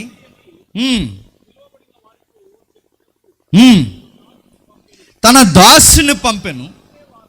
అయితే వారందరూ ఏక మనస్సుతో నెపములు చెప్పసాగిరి. మొదటివాడు, నేనొక పొలము కొని ఉన్నాను, అవశ్యముగా నేను దాన్ని చూడవలను, దయచేసి నన్ను క్షమింపవలనని నేడు కొనుచున్నానని నువ్వు కారణాలు చెప్తున్నాడు. చూడండి, దేవుడు ఏమన్నాడు తెలుసా? బండి మోయమని లేదు, దేవుడు బరువులు మోయమని లేదు, దేవుడు ఏ బరువు బాధ్యతల కొరకు ప్రాణాలు ఇమ్మని లేదు. ఆయన ఏమన్నాడంటే, ఒరే నా రాజ్యమును వెలువరించాను, నా రాజ్యములో పౌరసత్వాన్ని మీకు ఇస్తున్నాను రండంటే వీళ్ళు అన్నారట, మాకు ల్యాండ్ ఇష్యూస్ ఉన్నాయి ప్రభువా, రాలేమన్నారు. ట్రెండ్ లాంగ్వేజ్లో మాట్లాడుకుంటే రియల్ ఎస్టేట్ వ్యాపారంలో మునిగిపోయారట. లేరండి, దేవుడి దగ్గర మనం ఎలా ఉంటాం చెప్పనా? లేనంత కాలం లేదు లేదని ఏడుస్తాం, ఇచ్చిన తర్వాత దేవునికి కనబడకుండా తిరుగుతాం. అందుకే శాపాలు తెచ్చుకుంటాం. దేవుడి దగ్గర లేనంత కాలం లేదు లేదని ఏడుస్తాం. మొన్నల వరకు తినడానికి తిండి లేదు, ఇప్పుడు దేవుడు పొలం ఇస్తా అన్నాడట. ప్రభువా, ఇప్పుడు నీ రాజ్యంలోనికి నీ నిరూపణలోనికి నువ్వు వచ్చేస్తే మరి పొలాలు ఎవరు చూస్తారు ప్రభువా? అందుకే అర్థం చేసుకో, ఈ రియల్ ఎస్టేట్ వ్యాపారం లేదా ఈ బిజినెస్ వదిలి నేను రాలేను, నన్ను క్షమించు, సారీ మై లాట్ అన్నాడు. రెండోడు ఉన్నాడు, నువ్వైనా రారా అని అడిగితే ఆడన్నాడట, 5 జతలు ఎడ్లు ఉన్నాయి, వాటిని వదిలేసి వచ్చేయమంటారా అన్నారు. చూడండి, ఎద్దులు అంటే ఆ రోజు వాహనాలు. ఇప్పుడు అడుగుతున్నాను, నువ్వెందుకు రావరా అంటే, కార్లు బిజినెస్లో ఉన్నారు, ఇప్పుడు వాహనాలు బిజినెస్లో ఉన్నారు, సెకండ్ హ్యాండ్ల బళ్ళు తాకటెట్టుకుంటున్నారు. నువ్వెందుకు రా అంటే, ఆడొక బిజినెస్ అంటే ఇప్పుడు బిజినెస్ చేస్తున్నారంటే దేవుడిచ్చినదే దేవుడి దగ్గర రావడానికి అడ్డైపోతుంది. ఎంత విడ్డూరం చూడండి. పొలాలు వంకెట్టుకుని దేవుని సన్నిధి ఎగ్గొట్టిన వాళ్ళు లేరండి, బిజినెస్లు వంకెట్టుకుని దేవుని సన్నిధి ఎగ్గొట్టిన వాళ్ళు లేరండి, వ్యాపారాల కొరకు దేవునికి దూరం అయిపోయిన వాళ్ళు లేరండి. ఒకడు ఉన్నాడు ఎక్స్ట్రీమ్, ఆ మూడోవాడు. వాళ్ళిద్దరూ బాగా వినండి, ఆ ఇద్దరూ బాగా వినాలి. ఆ ఇద్దరు, ఒకడు పొలంలో ఉన్నాను సారీ అండి అన్నాడు, రెండోవాడు అన్నాడు ఎద్దుల వ్యాపారంలో ఉన్నాను నన్ను క్షమించండి సారీ అన్నాడు. మూడోడు సారీ కూడా చెప్పలేదండి. ఆడేమన్నాడు తెలుసా? ఆడు సారీ కూడా చెప్పుకున్నాడు. ఏమన్నాడు చూడండి, నాకు కొత్తగా పెళ్ళయింది రాను అన్నాడు. అంతే, ఇక సారీ గట్ట ఏం లేదు. ఇక ఆడు డైరెక్ట్గా ఏమన్నాడు చూడండి, ఏమంటున్నాడు చూడండి 20వ వచనంలో, మరి ఒకడు, నేను ఒక స్త్రీని వివాహం చేసుకున్నాను, దయచేసి నేను రాను అని అన్నాడు. అంటే దాని అర్థం ఏంటి చెప్పండి? కొత్తగా పెళ్ళి అయితే మాకు చాలా ప్రాజెక్టులు ఉన్నాయని దాని అర్థం. నిజమే, మీకు అర్థమైందా? కనీసం పైనోడైనా దయచేసి అర్థం చేసుకున్నాడు, రెండో వాడు దయచేసి అర్థం చేసుకున్నాడు, మూడో వాడు సారీ కూడా చెప్పలేదు. అడేవాడు చెప్పిన రాలేం, ఎందుకంటే కొత్తగా పెళ్ళి అయితే తెలియాలి నీకు అన్నాడు. చివరికి ఏం వంకెట్టని చెప్పనా, మన సంసారం కూడా దేవుని దగ్గరకు రావడం చెప్పండి అడ్డన్నాం. మీకు విషయం చెప్పనా, ఏదైతే వంక పెట్టి దేవుని దగ్గరికి రామో అవే మనకి మరలా చెప్తున్నాను, మనకు విరుద్ధం అయిపోయి కూర్చుంటాయి. గుర్తుపెట్టు, నీ సంసారం అంటెట్టావా, నీ సంసారం కుదురుండదు. గుర్తుపెట్టుకో, నీ వ్యాపారం అడ్డెట్టావా, నీ వ్యాపారం నీకు కలిసి రాదు. గుర్తెట్టుకో, నేను శపించట్లేదు. నువ్వు ఏదైతే దేవుడిచ్చాడో అదే నీకు అడ్డుగా ఉంటే దేవుడు అంటాడు, ఇదేనా నీకు అడ్డు అని అడుగుతాడు. మోగ జీవులకి పిల్లలు అడ్డు రాలేదు, మోగ జీవులకి తల్లి ప్రేమ అడ్డు రాలేదు, మోగ జీవులకి ఆ అలవాటు లేని బరువు, ఆ బరువుని బరువు అనుకోలేదు. కానీ మనం చూడండి, మోగ జీవుల కన్నా తెలివితేటలు ఉన్నాయి, మోగ జీవుల కన్నా బలం ఉంది, మోగ జీవుల కన్నా సౌఖ్యం ఉంది, అన్నీ ఉండన్నాం. నువ్వు రాలేం ప్రభు అన్నావు. నేను అడుగుతున్నాను, పిల్లలు వస్తే తల్లులు రారు, తల్లు వస్తే తండ్రులు రారు, వీళ్ళు ఎవరు వస్తే చర్చిలో ఒకరి కనబడితే ఒకరు రారు. మిమ్మల్ని ఏమైనా మందసం మోయమన్నాడా? మిమ్మల్ని ఏమైనా దేవుడు మీ పిల్లల్ని బలియాగంగా ఇమ్మన్నాడా? మిమ్మల్ని ఏమన్నాడు తెలుసా? ప్రతి ఆదివారం సన్నిధికి వచ్చి నాకు ప్రతినిధులుగా ఈ అన్యుల మధ్య నిలబడుతున్నావా? దేవుణ్ణి కనుపరిచేలా ఉండగలుగుతున్నామా? ఆ రోజు వైపు కనుపరిచేయండి. దేవుణ్ణి చూపించగలిగే ఈరోజు దేవుణ్ణి చూపించేవారు ఎక్కడ ఉన్నారో చెప్పు. ఎప్పుడు ప్రయాస, భారము ప్రయాస, భారము ప్రయాస, బిజినెస్, సంపాదన, పిల్లలు వాళ్ళని పెంచడానికి కీళ్ళు మూళ్ళు అరగొడేసుకోడు, పోగేడు 4, 8 అన్ని రాళ్ళు వెనకేసుకోవడం, చచ్చకో మీద పెద్దరా వేసుకుని దాని మీద పుట్టింది ఏది చచ్చింది ఏది అని రాసుకో. దేవుడు ఏమన్నాడు తెలుసా? ఇదిగో నా యొద్దకు రండి మీకు విశ్రాంతి కాదు. ఎప్పుడు చెప్పినా ఆయన లింక్ పెట్టాడు. చూడండి ఒకసారి మత్తయి సువార్త, త్వరగా ముగించుకుందాం. మత్తయి సువార్త 10వ అధ్యాయం, మత్తయి సువార్త 10వ అధ్యాయం 27వ వచనం నుండి చూడండి. మత్తయి సువార్త 10వ అధ్యాయం 27వ వచనం నుండి.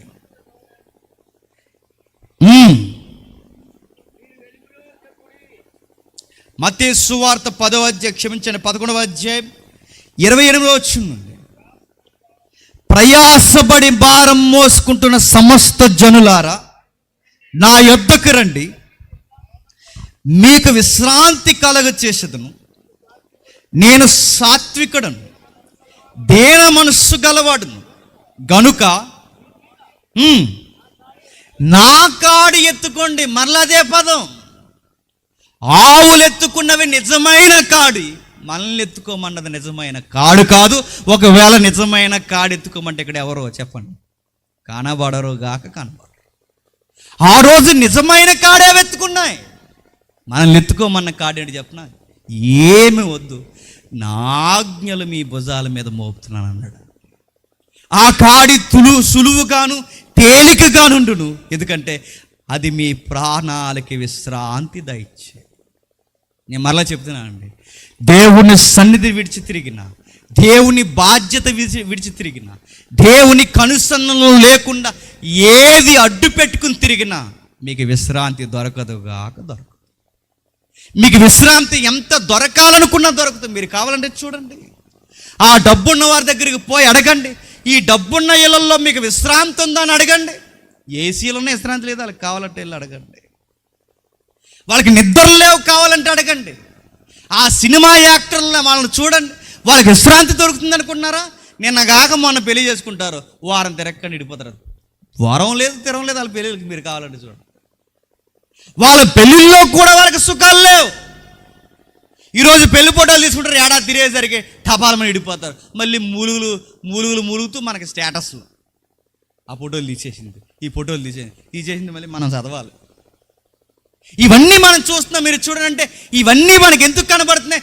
ఎక్కడ మీరు చూడండి, స్టార్డమ్ ఉన్న వారికి సుఖం లేదు, ఆస్తులు ఉన్న వారికి సుఖం లేదు, డబ్బు ఉన్న వారికి సుఖం లేదు, బంగ్లాలు ఉన్న వారికి సుఖం లేదు. మరి సుఖం ఎక్కడుందయ్యా అంటే బైబిల్ చెప్తుంది, ఆయన దగ్గర మాత్రం ఉంది. ఆయన కాడి మోయ్, ఆయన భారాన్ని ఎత్తుకో, ఆయన బాధ్యతలో ఉండు. ఆ బాధ్యతలో సౌఖ్యం ఉంటుంది, ఆ బాధ్యతలో మనకి విశ్రాంతి దొరుకుతుంది. ఎందుకంటే ఆయన కాడి మోసిన ఎవరికైనా చెప్పండి నెమ్మది దొరుకుతుంది. నీ పిల్లలు బాగుండాలంటే గుర్తుపెట్టుకో, నువ్వు బాగుంటే సరిపోదు, మీరు మీ పిల్లలు దేవుళ్ళలో బాగుండాలి. మీ భర్త ఆరోగ్య పరిస్థితులు బాగుండాలన్నా, నీ భార్య ఆరోగ్య పరిస్థితులు బాగుండాలన్నా మీరిరువురు దేవుళ్ళో ఒక సన్నిధి పాత్రలుగా వ్యవహరించాలి, లేకపోతే బాగోదు. ఈ దేవుడు బయటి వారికి అర్థం కాని ఒక తికమకమైన ప్రశ్న ఏంటి చెప్పనా?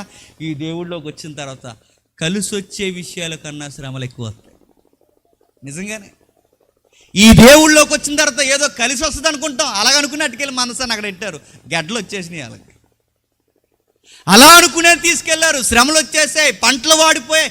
ఈ దేవుడు ఎక్కడికొస్తే అక్కడ శ్రమలు వస్తాయి. శ్రమలు ఎందుకు ఇస్తున్నా ప్రభు అంటే, మనం శ్రమ పడుతుంటే చూస్తూ సంతోషపడే దేవుడికి కాదు, ఆ శ్రమలలో ఏదో మనకు నేర్పించి తృప్తినిస్తాడు. అందుకే శ్రమలు అనిపిస్తాడు.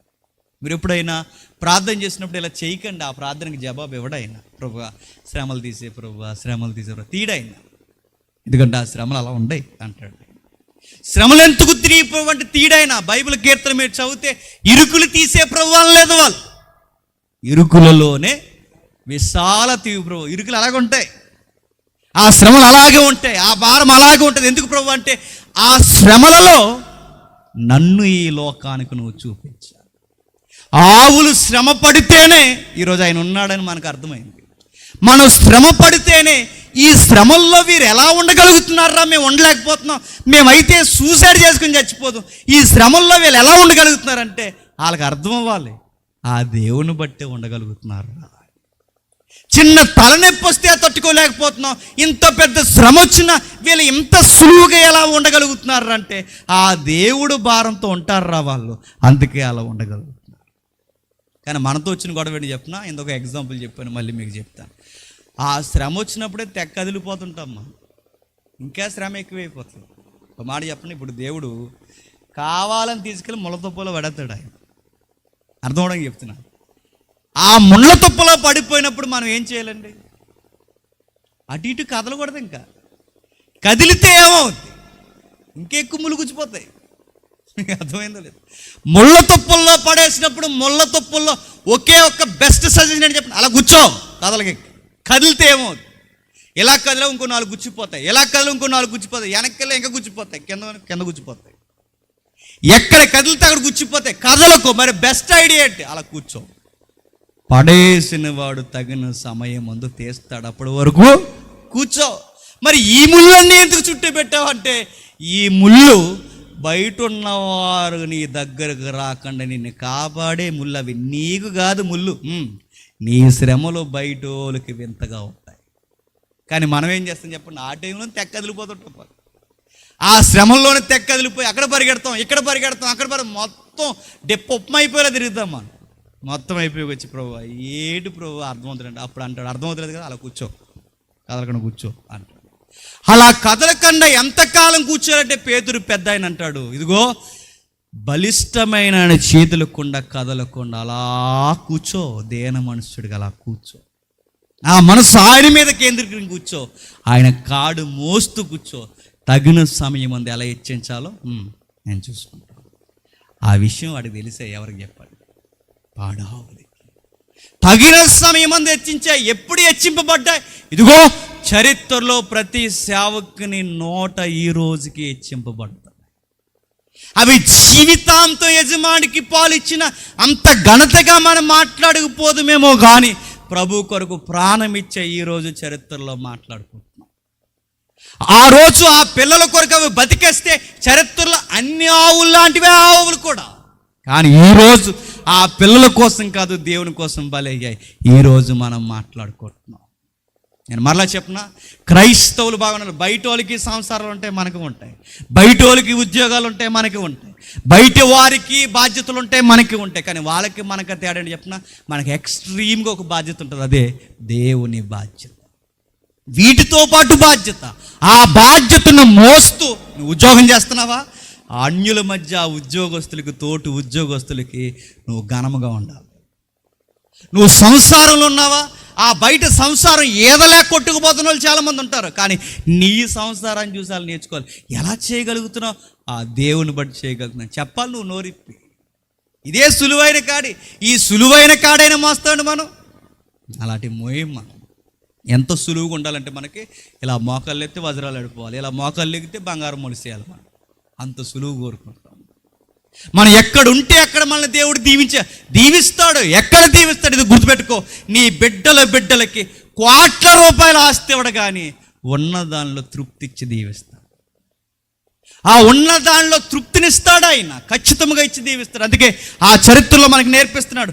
ఒకడు వ్యాపారాల్లో పోయాడు, ఒకడు పొలాల్లో పోయాడు, మరొకడు ఎద్దులు మేపుకుంటూ పోయాడు, ఇంకొకడు సంసారంలో పోయాడు. ఇలాగే పోతున్నారండి అందరూ. ఆదాము చూపించలేనిది, ఇశ్రాయేలు కనపరచలేనిది ఈ రోజుకి మోగజీవులు చూపించినది ఈ రోజుకి భక్తులని చెప్పుకున్న వాళ్ళు చూపిస్తున్నారు. చెప్పండి. అందుకే చెప్పాడు చూడండి మత్తయి సువార్తలో ఒకసారి, మత్తయి సువార్త 5వ అధ్యాయం, మత్తయి సువార్త 5వ అధ్యాయం 16వ వచనంలో ఏమంటున్నాడు చూడండి. త్వరగా మత్తయి సువార్త 5వ అధ్యాయం 16వ వచనం. మనుష్యులు మీ సత్క్రియలను చూసి పరలోకమందున్న మీ తండ్రిని మహిమపరచినట్లు వారి ఎదుట మీ వెలుగు ప్రకాశింపనీయుడే. దేవుణ్ణి ఎలా చూపించాలి చెప్పండి? దేవుణ్ణి ఎలా కనపరచాలి? క్రిస్మస్ వచ్చిన టైంలో క్యాపలు ఎట్టుకునేదిగా మా దేవుడు అని చూపించాలా? క్రిస్మస్ టైంలో ఎర్ర డ్రెస్ వేసుకుని ఎలా చూపించాలి దేవుణ్ణి? మన సత్క్రియల ద్వారా. ఆ సత్క్రియలు అంటే ప్రత్యేకమైన క్రియలు అనుకోకండి. సత్క్రియలు అంటే నీ ఎవ్రీడే లైఫ్ ఏదైతే ఉందో, నీ రెగ్యులర్ లైఫ్లో దేవుని కొరకు అడుగడుగున వెలసెలుతూ బతకడం, అదే సత్క్రియ. నువ్వెక్కడుంటే అక్కడ, అరే వీళ్ళు ఎలా ఉండగలుగుతున్నారా, లక్షల రూపాయలు తెచ్చుకున్న మా జీవితాల్లో కుదరలేదు, రోజు కూలిపోయినకి వెళ్ళి 300 తెచ్చుకుంటారు, ఇంత ప్రశాంతంగా ఎలా ఉండగలుగుతున్నారంటే వాళ్ళకి అర్థం అవ్వాలి, మన దగ్గర లేని దేవుడు వాళ్ళ దగ్గర ఉన్నాడు, అందుకే అలా ఉండగలుగుతున్నారు. ఆ రోజు ఫిలిస్తీన్లకి అర్థమైంది. ఆ రోజు ఫిలిస్తీన్లకి ఏమని అర్థమైంది, ఇదిగో ఇన్నున్నా మనం విజయం ఎందుకు సాధించలేకపోతున్నాం, వాళ్ళ దగ్గర ఉన్న దేవుడు మన దగ్గర లేడు కనుక సాధించలేకపోతున్నాం. వాళ్ళ దగ్గర ఉన్న దేవుడు మన దగ్గర లేడు కనుక సాధించలేకపోయినా వాళ్ళకి అర్థమైంది. కానీ ఈరోజు మనం అలా చూపించగలుగుతున్నామా? ఆ రోజు ఆవులు చూపించాయి, మూగజీవులు చూపించాయి, ఈరోజు దేవుడు చూపించమని అడుగుతుంది. ఇదిగో మనుషులు ఎదుట మీ సత్క్రియలను చూసి పరలోకమందున తండ్రి అన్నారు, ప్రభువా నిన్ను బట్టే ప్రభువా వీళ్ళు ఇలా ఉండగలుగుతున్నారు, నిన్ను కూడా మేము నమ్ముకుంటాం అనుకోవాలి. అనుకుంటున్నారా? మనల్ని బట్టి మొత్తానికి దేవుడిని వదిలి వెళ్ళిపోయేలా ఉన్నారు. ఎందుకంటే అచ్చు వాళ్ళలాగే మనం ఉంటున్నాం, ఉండలేదండి. వాళ్ళు ఎలా అయితే ఉంటారో అలాగే ఉంటున్నాం. వాళ్ళు ఎలాంటి ఆచారాలు పాటిస్తారో మనం అలా పాటిస్తాం. వాళ్ళు ఎలా అయితే ఎవరిస్తారో అలాగే ఎవరిస్తాం. మక్కి అలాగే ఉంటాం. అలాంటివి పాటించమని చెప్తే ఇంట్లో గొడవ అయిపోతాయి మనకి. మొన్న మధ్య మేము సీరియస్ నిర్ణయాలు తీసుకున్నాం. క్రైస్తవ పెళ్ళి అంటే క్రైస్తవ పెళ్ళిలాగా ఉండాలి, ప్రత్యేకంగా ఉండాలి, అన్యాచారాలు ఉండకూడదని చెప్తే, అలాగైతే నాకు పెళ్లి చేయరన్నా అన్నారు. అలా అయితే నాకు పెళ్లి చేయరన్నాను. నేను ఒకటి అన్నాను, ఆ మాత్రం నువ్వు దేవుని కొరకు నిర్ణయాలు తీసుకోకపోతే నీకు ఎందుకురా ఈ క్రైస్తవ దేవుడు అని అడిగాను. అంటే తర్వాత అన్నాడు, తర్వాత ఏముండదు, ఇంకా తర్వాత ఏముంటుంది, ఒక విషయంలోనే ఇప్పుడు నువ్వు బెండ్ అయిపోతున్నావు అంటే రేపు పొద్దున్న నువ్వు దేవుని కొరకు ఏం ఘనంగా ఉండగలవు? నా పెళ్లి చూపుల్లో మొట్టమొదటి సూత్రం ఒకటే, మంగళసూత్రం ఉంటుందని చెప్పాను అంతే.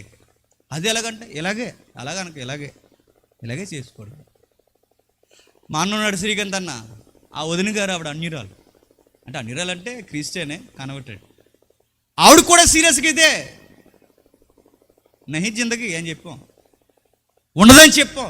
వాళ్ళు పెద్దోళ్ళు ఒప్పుకోరు, వాళ్ళు ఒప్పుకోరు, ఏళ్ళు ఒప్పుకోరంటే మేము ఒప్పుకోం, మా దేవుడు ఒప్పుకోడు అని చెప్పాం. ఘనముగా ఎక్కడుండాలి, ఎక్కడైనా ఉండాలి. ఉద్యోగాలు చేస్తున్నారా, అందరు లంచాలు తీసుకుంటారు, తీసుకోకు నువ్వు, ఎందుకంటే ప్రత్యేకత. సంసారంలో అందరూ గొడవలెట్టి తిరుగుతారు, నువ్వు పెట్టుకో, నువ్వు రోడ్డు ఎక్కకు, ఎందుకంటే ప్రత్యేకత. ఎక్కడున్నా మనం ఎలా ఉండాలో తెలుసు. ఇదిగో ఆయన కాడిని మోస్తున్నామని మనం చూపించాం. ఆ రోజు ప్రాణాలు ఇస్తూ చూపించాయి. ఈరోజు ఏమైనా ప్రాణాలు అడిగాడండి? మీ పాడావులను అడిగినట్టు మీ ప్రాణాలు ఏమన్నా అడిగాడా? మీ పిల్లలను బలేమన్నాడా? లేదా మీ ప్రాణాలు బలేమన్నాడా? మీ సంసారాలు వదిలేమన్నాడా? ఏం వదిలేమనలేదు. ఎక్కడున్నారో అక్కడే ఉండండి, ఆ ఉండే దగ్గర నన్ను చూపిస్తూ బతకండి. వాళ్ళు చూపించారు ఆది సంఘపు క్రైస్తవులు, వారు కనపరిచారు ఆది సంఘపు క్రైస్తవులు. ఆ రోజు క్రైస్తవం ఎక్కడుంటే అక్కడ అన్యులు అన్నారట. అబ్బా వీళ్ళ క్రీస్తుని కనపరిచే క్రైస్తవులు రా అన్నారు. ఈరోజు మనల్ని ఏమంటారు చెప్పిన, క్రైస్తవులు కూడా మనలాగే ఉన్నారా అంటలేదండి. అన్యులు ఎలా మారుతారు అనుకుంటున్నారు? అన్యులు ఏదేదో చెబితే మారరండి. అన్యులు ఏం చూస్తారు చెప్పిన, వాళ్ళ బైబిల్ చూడరు, వాళ్ళు మన దేవుని చూడలేరు. వాళ్ళు చూసేది ఏదైనా ఉందంటే వాళ్ళు మనల్నే చూస్తారు, వాళ్ళు మనల్ని చూసే మారుతారు. ఇంతలా ఎలా ఉండగలుగుతున్నారు అంటే మా దేవుని బట్టి ఉంటున్నాం. మీరు కూడా నమ్మండి రా, ఉండగలరని చెప్పాలి. మీరు కూడా ఆయన నమ్మి చూడండి రా, రుచి ఎలా ఉంటుందో చూడండి రా, మీరు అనుభవించండి రా, ఎలా ఉంటుందో చూడండి. నోరిప్పి చెప్పాలి. చెప్పగలుగుతున్నామా? వాళ్ళకన్నా కంగారు అయిపోతున్నామా? ఒక తల్లి చివరికి ముగిస్తాను, అన్ని కష్టాలే ఆవిడకి. ఒకటి కాదు, రెండు కాదు, ఎన్ని కష్టాలు ఉంటారో అన్ని కష్టాలు. మన తెలుగులో ఒక సామెత ఉంది, సినిమా కష్టాలు అంటారు చూసారా, అలాంటి కష్టాలన్నీ వచ్చేసినాయి.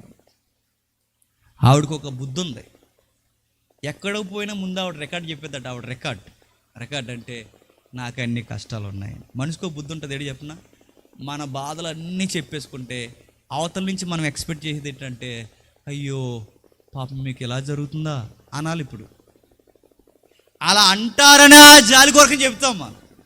అలాగే చెప్పేదట, అన్నీ చెప్పేది, కష్టాలని చెప్పేది. భర్త వల్ల ఇబ్బంది, పిల్లల వల్ల ఇబ్బంది, అప్పులు, రోగాలు, సమస్యలు, అన్ని సమస్యల కుటుంబాలు ఉండేయట. ఎక్కడికి వెళ్ళినా చెప్పేదట. చెప్పి అందరికీ చెప్పి ఆ ముచ్చట్లు పెడితే విన్న తర్వాత నీకు అలా జరుగుతుంది అనలేదట. అప్పుడు అలా అనుకున్నారట, ఇన్ని కష్టాలు ఉన్నా నువ్వు ఎలాగ ఉండగలుగుతున్నావంటే అసలు మా ఈ కష్టాలే కాదనుకున్నాను. కొన్ని రోజులు కాబట్టి అర్థమైందంట, నాకు ఓదార్పిస్తారు అనుకుంటే నేను అనేకులకు ఓదార్పు అయిపోయినట్టు అనుకుంటాట. తర్వాత అర్థమైందట, ఇంకా కష్టాలు అందరికీ ఎవరేస్తుంది. ఇవి కష్టాలు అన్న వారు అందరికీ ఈవిని బట్టి ధైర్యం వచ్చేస్తుందట.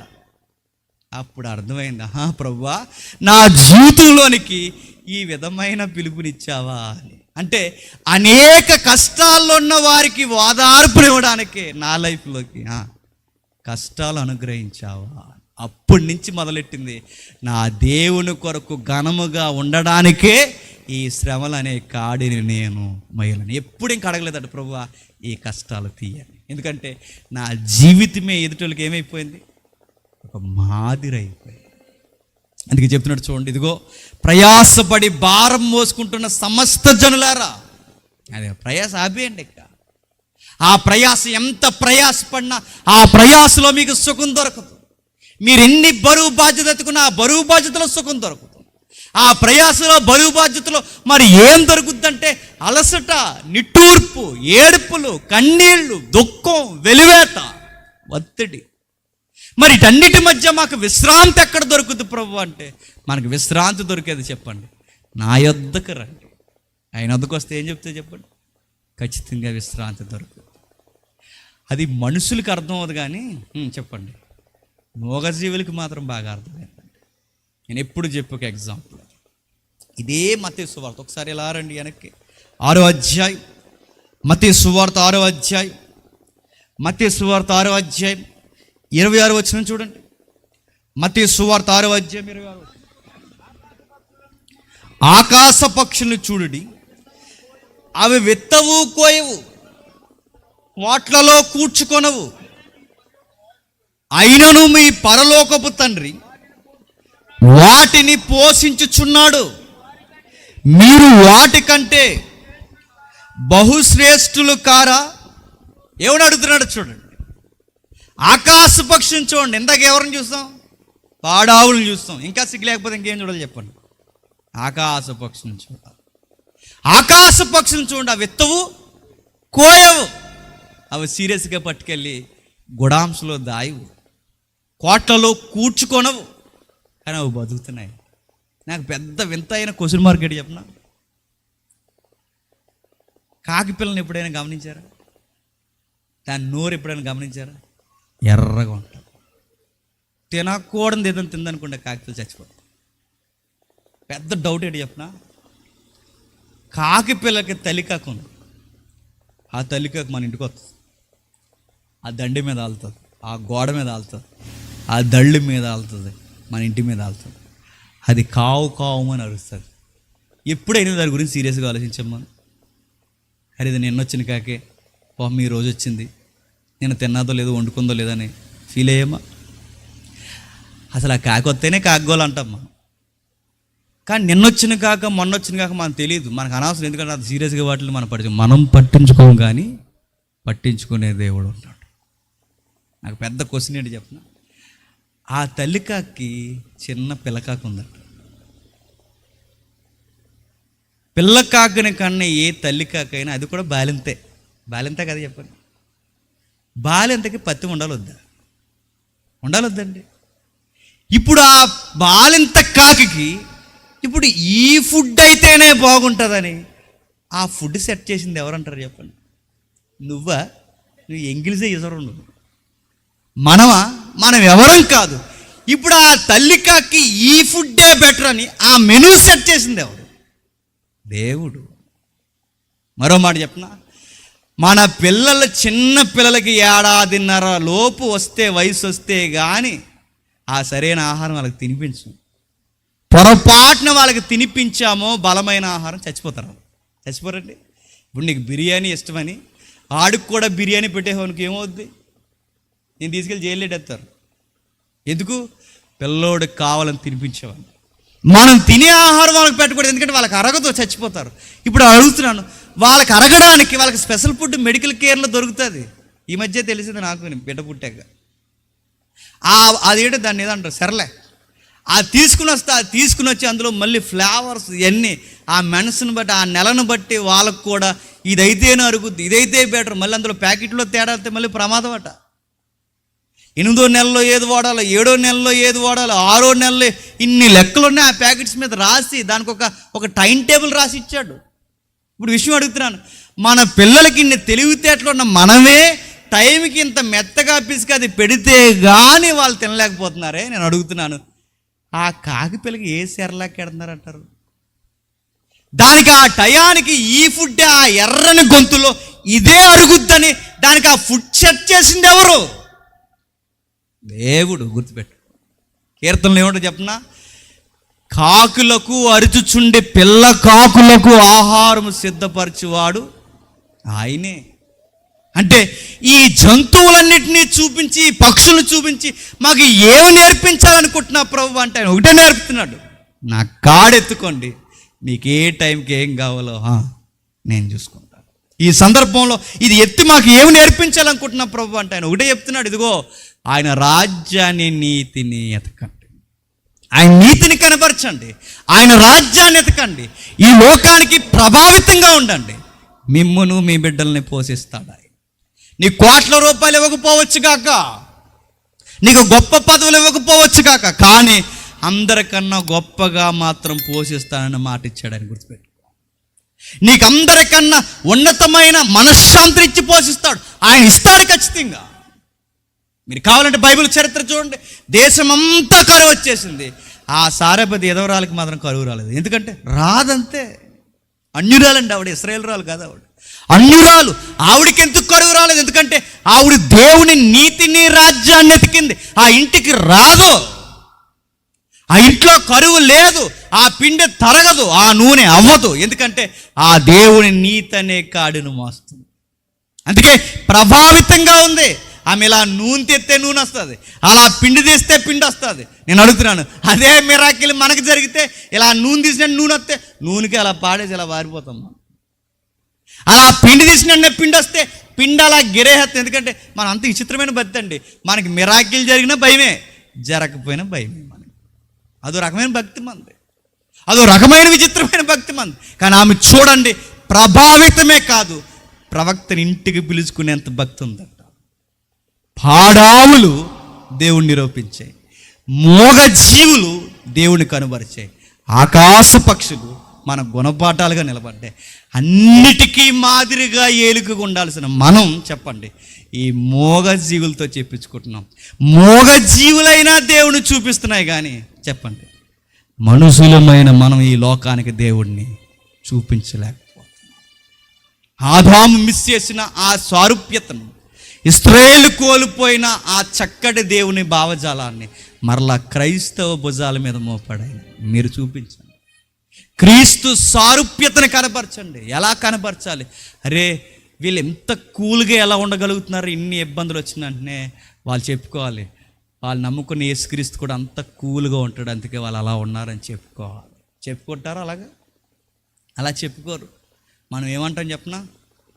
గొడవలు వస్తావు కావడం అందట, ఆగో చర్చ అయిపోయినా చూసుకుందాం అంద. ఎంత కూల్ పర్సనాలిటీయో. పాస్టర్ గారు వెళ్ళిపోనే బిందులు లేచిపోతాడు కానదట. అది మన క్యారెక్టర్. నేను అడుగుతున్నాను, క్రీస్తు సారూప్యతను. ఎదుటోళ్ళు గొడవలు ఆడతారు, మనం గొడవలు ఆడకూడదు. ఎదుటోళ్ళు అరుస్తారు, మనం అరవకూడదు. ఎదుటోళ్ళు రోడ్లెక్కి నోటుకొచ్చినట్టు మాట్లాడతారు, మనం మాట్లాడకూడదు. ఎదుటోళ్ళు ఆస్తుల కొరకు ఆతృతగా పరిగెడతారు, మనకున్న దాంతో తృప్తిగా ఉంటే చాలని మనం ఆతృత పడాలి. దేవుణ్ణి ఎరగని వారు లౌకికమైన విషయాల్లో నిమగ్నం అవుతారు. దేవుణ్ణి ఎరిగిన మనం ప్రభువా అవసరమైతే మా ప్రాణాన్ని పెట్టబద్దులమై ఉన్నాం ప్రభువా, ఎందుకంటే మేము నాగిటి మీద చెయ్యేస్తాం ప్రభు. ఇది మన క్రైస్తవ జీవితం. పౌలు గారి దగ్గరికి వెళ్ళి నీకు ఏం కావాలి అని అడిగితే పౌలు గారు అంటారు, ఏమొద్దు, తినడానికి అన్నం, కట్టుకోవడానికి బట్ట ఉంది, అన్న వస్త్రము గలవారమై ఉంటే చాలు అన్నాడు. క్రైస్తవుడికి ఏముంటే సరిపోతుందని తెలుసా? నాకు చాలా భయం వేస్తుందండి మాట చేస్తున్నప్పుడు. అన్నము వస్త్రం ఉంటే చాలు, అన్న వస్త్రములు గలవారము ఉంటే చాలట. నేను అడుగుతున్నాను, మనకు అన్న వస్త్రాలు ఉన్నాయి, ఇంకా ఎక్కువ ఉన్నాయి చెప్పండి? చాలా ఉన్నాయి. ఫర్నిచర్ ఉంది, ఏసీలు ఉన్నాయి, కావలసిన డెకరేషన్ ఉంది, ఎన్ని ఉన్నాయండి మనకి, అయినా అడుగుతాం ప్రభువా మాకు ఇంకా కావాలి ప్రభువా. నిజంగా నేను చెప్తున్నా అండి, తీసేసుకుని దేవుణ్ణి ఎక్కిరించేలా బతుకుతామండి మనం. తీసేసుకుని కావలసినవన్నీ తీసుకుని, అంత పెద్ద భక్తుడికి అన్నమో వస్త్రం ఉంటే చాలంటే ఆ భక్తుడికి అన్నీ ఎక్కువ ఇచ్చాడు. మనం ఆరోగ్యం ఇవ్వలేదా చెప్పండి, ఆస్తులు ఇవ్వలేదా చెప్పండి, మన పిల్లలకి చదువులు ఇవ్వలేదా చెప్పండి, మన భర్తలు రోడ్డు మీదకు పోయేస్తున్నారు మళ్ళీ తిరిగి ఇంటికి రావట్లేదు చెప్పండి, నీ భార్య ఇంట్లో ఉండి ఆరోగ్యంగా ఉంది నేను ఆరోగ్యంగా కాపాడలేదు చెప్పి ఇంకేమి ఇవ్వాలి? మన నుంచి ఆయన కోరుకున్నది ఏమైనా ఉందంటే ఒకటే, నేను ఆయన బిడ్డనని ప్రభావితంగా ఉండి చాలు అని కోరుకుంటున్నాను. ఎక్కడ ఉంటున్నాను చెప్పండి? చదువులు ఇస్తే చదువుల్లో పాడైపోతున్నాం, ఆస్తులు ఇస్తే ఆస్తుల్లో పాడైపోతున్నాం, ఏది ఇస్తే దాన్ని చూసే దేవుడికి వంకపెట్టి పాడైపోతుంది. ఇంకివ్వాలనుకున్న దేవుడు ఎందుకు ఇవ్వాలి చెప్పండి? ఇచ్చిన వాటిని నిలబెట్టుకోవడం చేతగాని మనకి, నేను అడుగుతున్నాను, ఆ చేతగాని తనానికి ఇంకేమీ వచ్చి చెప్పండి. మీరు బయటికి పోయి చూడండి, ఆరోగ్యాలు విలువేడు తెలుస్తుంది. బయటికి పోయి చూడండి, తింటే చచ్చిపోతామని డాక్టర్లు చెప్పిన రోగులు ఉన్నారు. బయటకు పోయి చూడండి. మీకు పిల్లలు ఉన్నారా? మీ పిల్లల్ని చూడండి, మీ పిల్లలు ఎదిగొచ్చారేమో నాకు తెలియదు. ఎంతెంత పిల్లలను చూస్తే ఎన్ని రోగాల చేత బయట ఏడుస్తున్నారు, వెళ్ళి చూడండి. నేను ఒకరోజు ఒక ఎంపీ గారి ఇంటికి వెళ్ళాను, నేను ఇలా సువార్త చెప్పడానికి. నిజంగా నాకు ఏడుపు వచ్చిందండి. అక్కడికి వెళ్ళినప్పుడు నాకు వెంటనే నా బిడ్డ గుర్తొచ్చింది. ఆ ఎంపీ గారి ఇంటికి వెళ్ళినప్పుడు పరుగు ఇద్దరు దంపతులు వచ్చారు. వాళ్ళకి డబ్బులు ఉన్నాయి, ఎంపీ గారి తాలూకే వాళ్ళు. ఆ డబ్బులు పట్టుకుని వచ్చిన వాళ్ళు ఆ పాపను ఎత్తుకుని వచ్చారు. ఆ పాపను ఎలా ఎత్తుకుని వచ్చి చూసేసరికి నేను వెంటనే భయపడ్డానండి. ఆ పాప శరీరం అంతా పాము పొర ఊడుస్తుంది చూసారా? ఆ పొర ఎలా ఊడుస్తుందో అలా చర్మం అంతా పగిలిపోయి, కళ్ళన్నీ పగిలిపోయి, చర్మం తల అంతా పగిలిపోయి ఉందండి. ఏంటి ప్రాబ్లం అంటే డాక్టర్లు అన్నారట, ఇలాంటి పిల్లని పెంచుకునే కన్నా ఈ నెలల రోజుల్లో ఉండగానే ఆ చెత్తకుప్పలోకి ఇసిరేయండి, పడలేరు మీరు అని చెప్పారు. తల్లి ప్రేమ, కడుపు మోసిన కడుపు ప్రేమ ఇసురుకోలేక తెచ్చుకున్నారు ఇంటికి. చూసిన వెంటనే నేను అనుకున్నాను, మన బిడ్డలకి ఎలాంటి ప్రాబ్లమ్స్ లేవు అని. అంతే కదండి? వాళ్ళకున్న ప్రాబ్లమ్స్ మన బిడ్డలకు లేవు. ఒకవేళ మన బిడ్డలకుంటే ఆ రోజు తెలిసేదేమో ఆరోగ్యం ఇదో మనకి. బయటికి పోయి చూడండి, మాత్రలు ఈరోజు మందులు వేసుకుని బతుకుతున్నారు. అన్నం తినే బతికే రోజులు పోయండి, మందులు తింటే బతికే రోజులు వచ్చాయి అని అడుగుతున్నాను. మనసారా గుప్పడి మెతుకులు తింటున్నాం. మనకు ఆరోగ్యం ఇచ్చాడు, మన బిడ్డలకు ఆరోగ్యం ఇచ్చాడు. ఈరోజు సంబంధాలు నేను అడుగుతున్నాను, సరైన సంబంధాలు లేక, సరి అయిన కుటుంబ నేపథ్యం లేక రోడ్డు మీద భారీ బతులు ఇడిపోయి కోర్టు మెట్లు ఎక్కి తిరుగుతున్నారు. మీరు చక్కగా ఉన్నారు. ఇన్ని చేస్తున్నాడండి దేవుడు మన చుట్టూ. మన పిల్లలను చక్క పెడుతున్నాడు, మన ఆరోగ్యాలు చక్క పెడుతున్నాడు, మన ఆస్తులు, మన ఐశ్వర్యాలు, అన్న వస్త్రమే కాదు కావలసినవన్నీ ఇచ్చాడు. ఇంకా విషయం ఏంటి చెప్పనా? ఇన్ని చేసిన దేవుడు ఆయన ఎదుటి మనం నిలబడితే ఆయనకి మనకి పాపాలు అడ్డొస్తున్నాయని తన ప్రియ కుమారుణ్ణి మన కొరకు బలిగా ఇచ్చేశాడు. ఇంకేం కావాలి చెప్పాలి? నీవు నా దగ్గరికి రావడానికి, నీ యందు నా సారూప్యత కనబడడానికి, క్రీస్తు స్వరూపం యందు ఏర్పడడానికి నా సుతుని నీకు బలిగా ఇస్తున్నాను. ఇంకేమి ఇవ్వాలి చెప్పండి? ఇచ్చే ఇచ్చే ఇచ్చే ఏమి ఇవ్వాలి? దేవుడు ఆయన ఇవ్వాల్సినవన్నీ ఇచ్చాడు. గుర్తించకుండా బతికేది, ఆయనకి తిరిగి సాక్ష్యం ఇవ్వలేనిది ఎవరైనా ఉన్నారంటే ఎవరు చెప్పండి? మనం. మూగజీవులు ఇచ్చాయి, ఆకాశ పక్షులు ఇచ్చాయి, పాకుతున్న ప్రతి పురుగు ఆయనకి సాక్ష్యంగా ఉంది. సాక్ష్యం లేనిది ఎవరైనా ఉన్నారంటే చెప్పండి? మనం. అందుకే మాటిద్దాం దేవునికి, దేవా మనుషులు ఎదుట, అన్యులు ఎదుట మా సత్క్రియల ద్వారా ఈ రోజు నుంచి నిన్ను కనపరుస్తాం. ఆ రోజు ఆ పాడి ఆవుల మధ్య ఆ మందస్సం ఉంటే దేవుని సన్నిధి అయితే, ఈరోజు సన్నిధి ఎలా ఉంటానో తెలుసా? ఈరోజు మందస్సం అవసరం లేదు, డైరెక్ట్గా ఆయన వస్తాడట. ఎలా వస్తావు ప్రభు అంటే, ఎక్కడ 2-3 నా నామాన్ని కూడుకుంటారో ఆ మధ్యకు వచ్చేస్తాను. ఆ 2-3 ఎవరెవరు చెప్పనా? నీ భార్య, నువ్వు, నీ పిల్లలు. ఆ 2-3 కలిసి సంధ్య వేళ మీ ఇంట్లో ప్రార్థన పెట్టుకోండి. మీ ఇంట్లోకి అతిథిగా ఎవరు వస్తారు చెప్పనా? దేవుడు. దేవుడే సన్నిధిగా రోజు మీ ఇంటికి వస్తే నేను అడుగుతున్నాను, ఎవరు మిమ్మల్ని జయించగలరు చెప్పండి? ఫిలిస్తీన్లు జయించగలరా? మీ శత్రువులు మిమ్మల్ని జయించగలరా? వ్యాధులు మిమ్మల్ని జయించగలవా? బాధలు మిమ్మల్ని జయించగలవా? ఏది మిమ్మల్ని జయించలేదు. ఎందుకంటే మీ దగ్గర ఒక రహస్యం ఉంది. ఆ రహస్యం ఏంటంటే దేవుని సన్నిధి మీతో ఉంది. ఆ దేవుని సన్నిధి మీతో ఉంటే మీ పరిస్థితులు బాగుంటాయి, మన పరిస్థితులు దీవింపడతాయి. అందుకే సాయంకాలం మనం చేసేది టీవీలొద్దు, ఆ చెత్త ఆపేయండి, ఆ పనికి మాన కల్చర్ ఆపేయండి. సాయంత్రం అయితే అన్నం తినే ముందు మనసారా ప్రార్థన చేసుకోవడానికి స్నానాలు చేసి బైబిల్ పట్టుకుని 2 పాటలు పాడుకుని ఆ బైబిల్ చదువుకుని ఆ వచ్చిరాని మాటలే మాట్లాడుకోండి. దేవుడు మీ మధ్యలో ఉంటాడు. మీ ఇంట్లో దేవుడు ఉంటే నేను చెబుతున్నాను, మిమ్మల్ని ఎవరు ఏమి చేయలేదు. నా మీద తిరగబడిపోయారండి చాలామంది. నా సాక్ష్యాన్ని తీసేయాలనుకున్నారు, నన్నే తీసేయాలనుకున్నారు. ఈ రోజుకి ఫైట్ చేస్తున్నారు, రేపు కూడా ఫైట్ ఉంది నాకు. ఇంకా ఇవి సరిపోలేదని కొత్తగా ఈ మధ్య ఒక థ్రెట్ వేసేసారు నా మీద. ఇంకా చెప్పలేదు, టైం వచ్చినప్పుడు చెప్తాను. ఇవన్నీ చేశారు, అందరూ విరవర్స్ అయిపోయారు, రకరకాలు చేశారు అనుకున్నారు.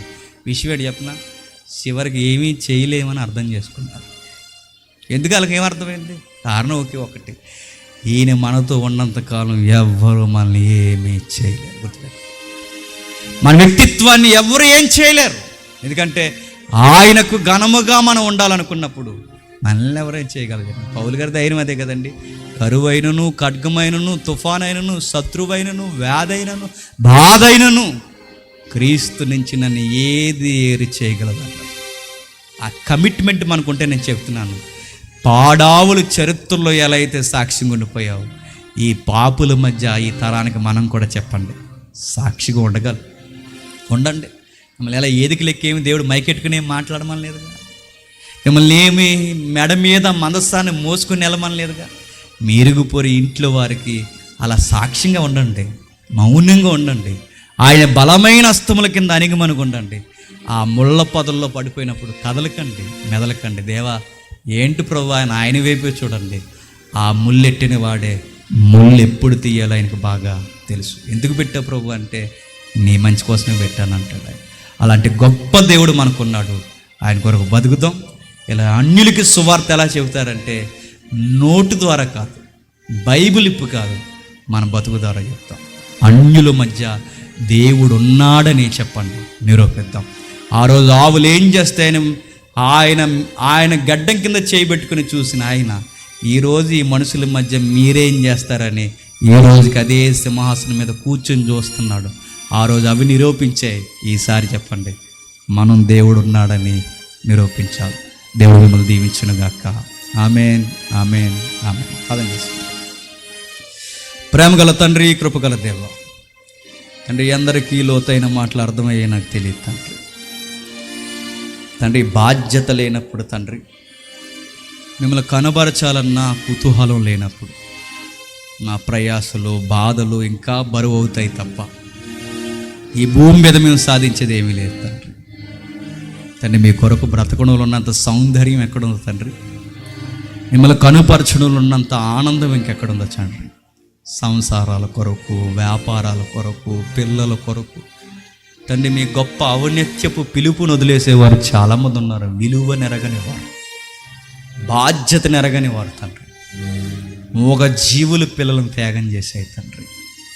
వాటికి అలవాటు లేని తండ్రి ఆ పనిని ఆ పచ్చి దేహం మీద మోసుకుని పోయి చివరికి మీ కొరకు చచ్చిపోయాయి. మమ్మల్ని అంత పని ఏమి చేయమని అడగలేదు తండ్రి, సత్క్రియలు చేసేలా బతకమన్నారు.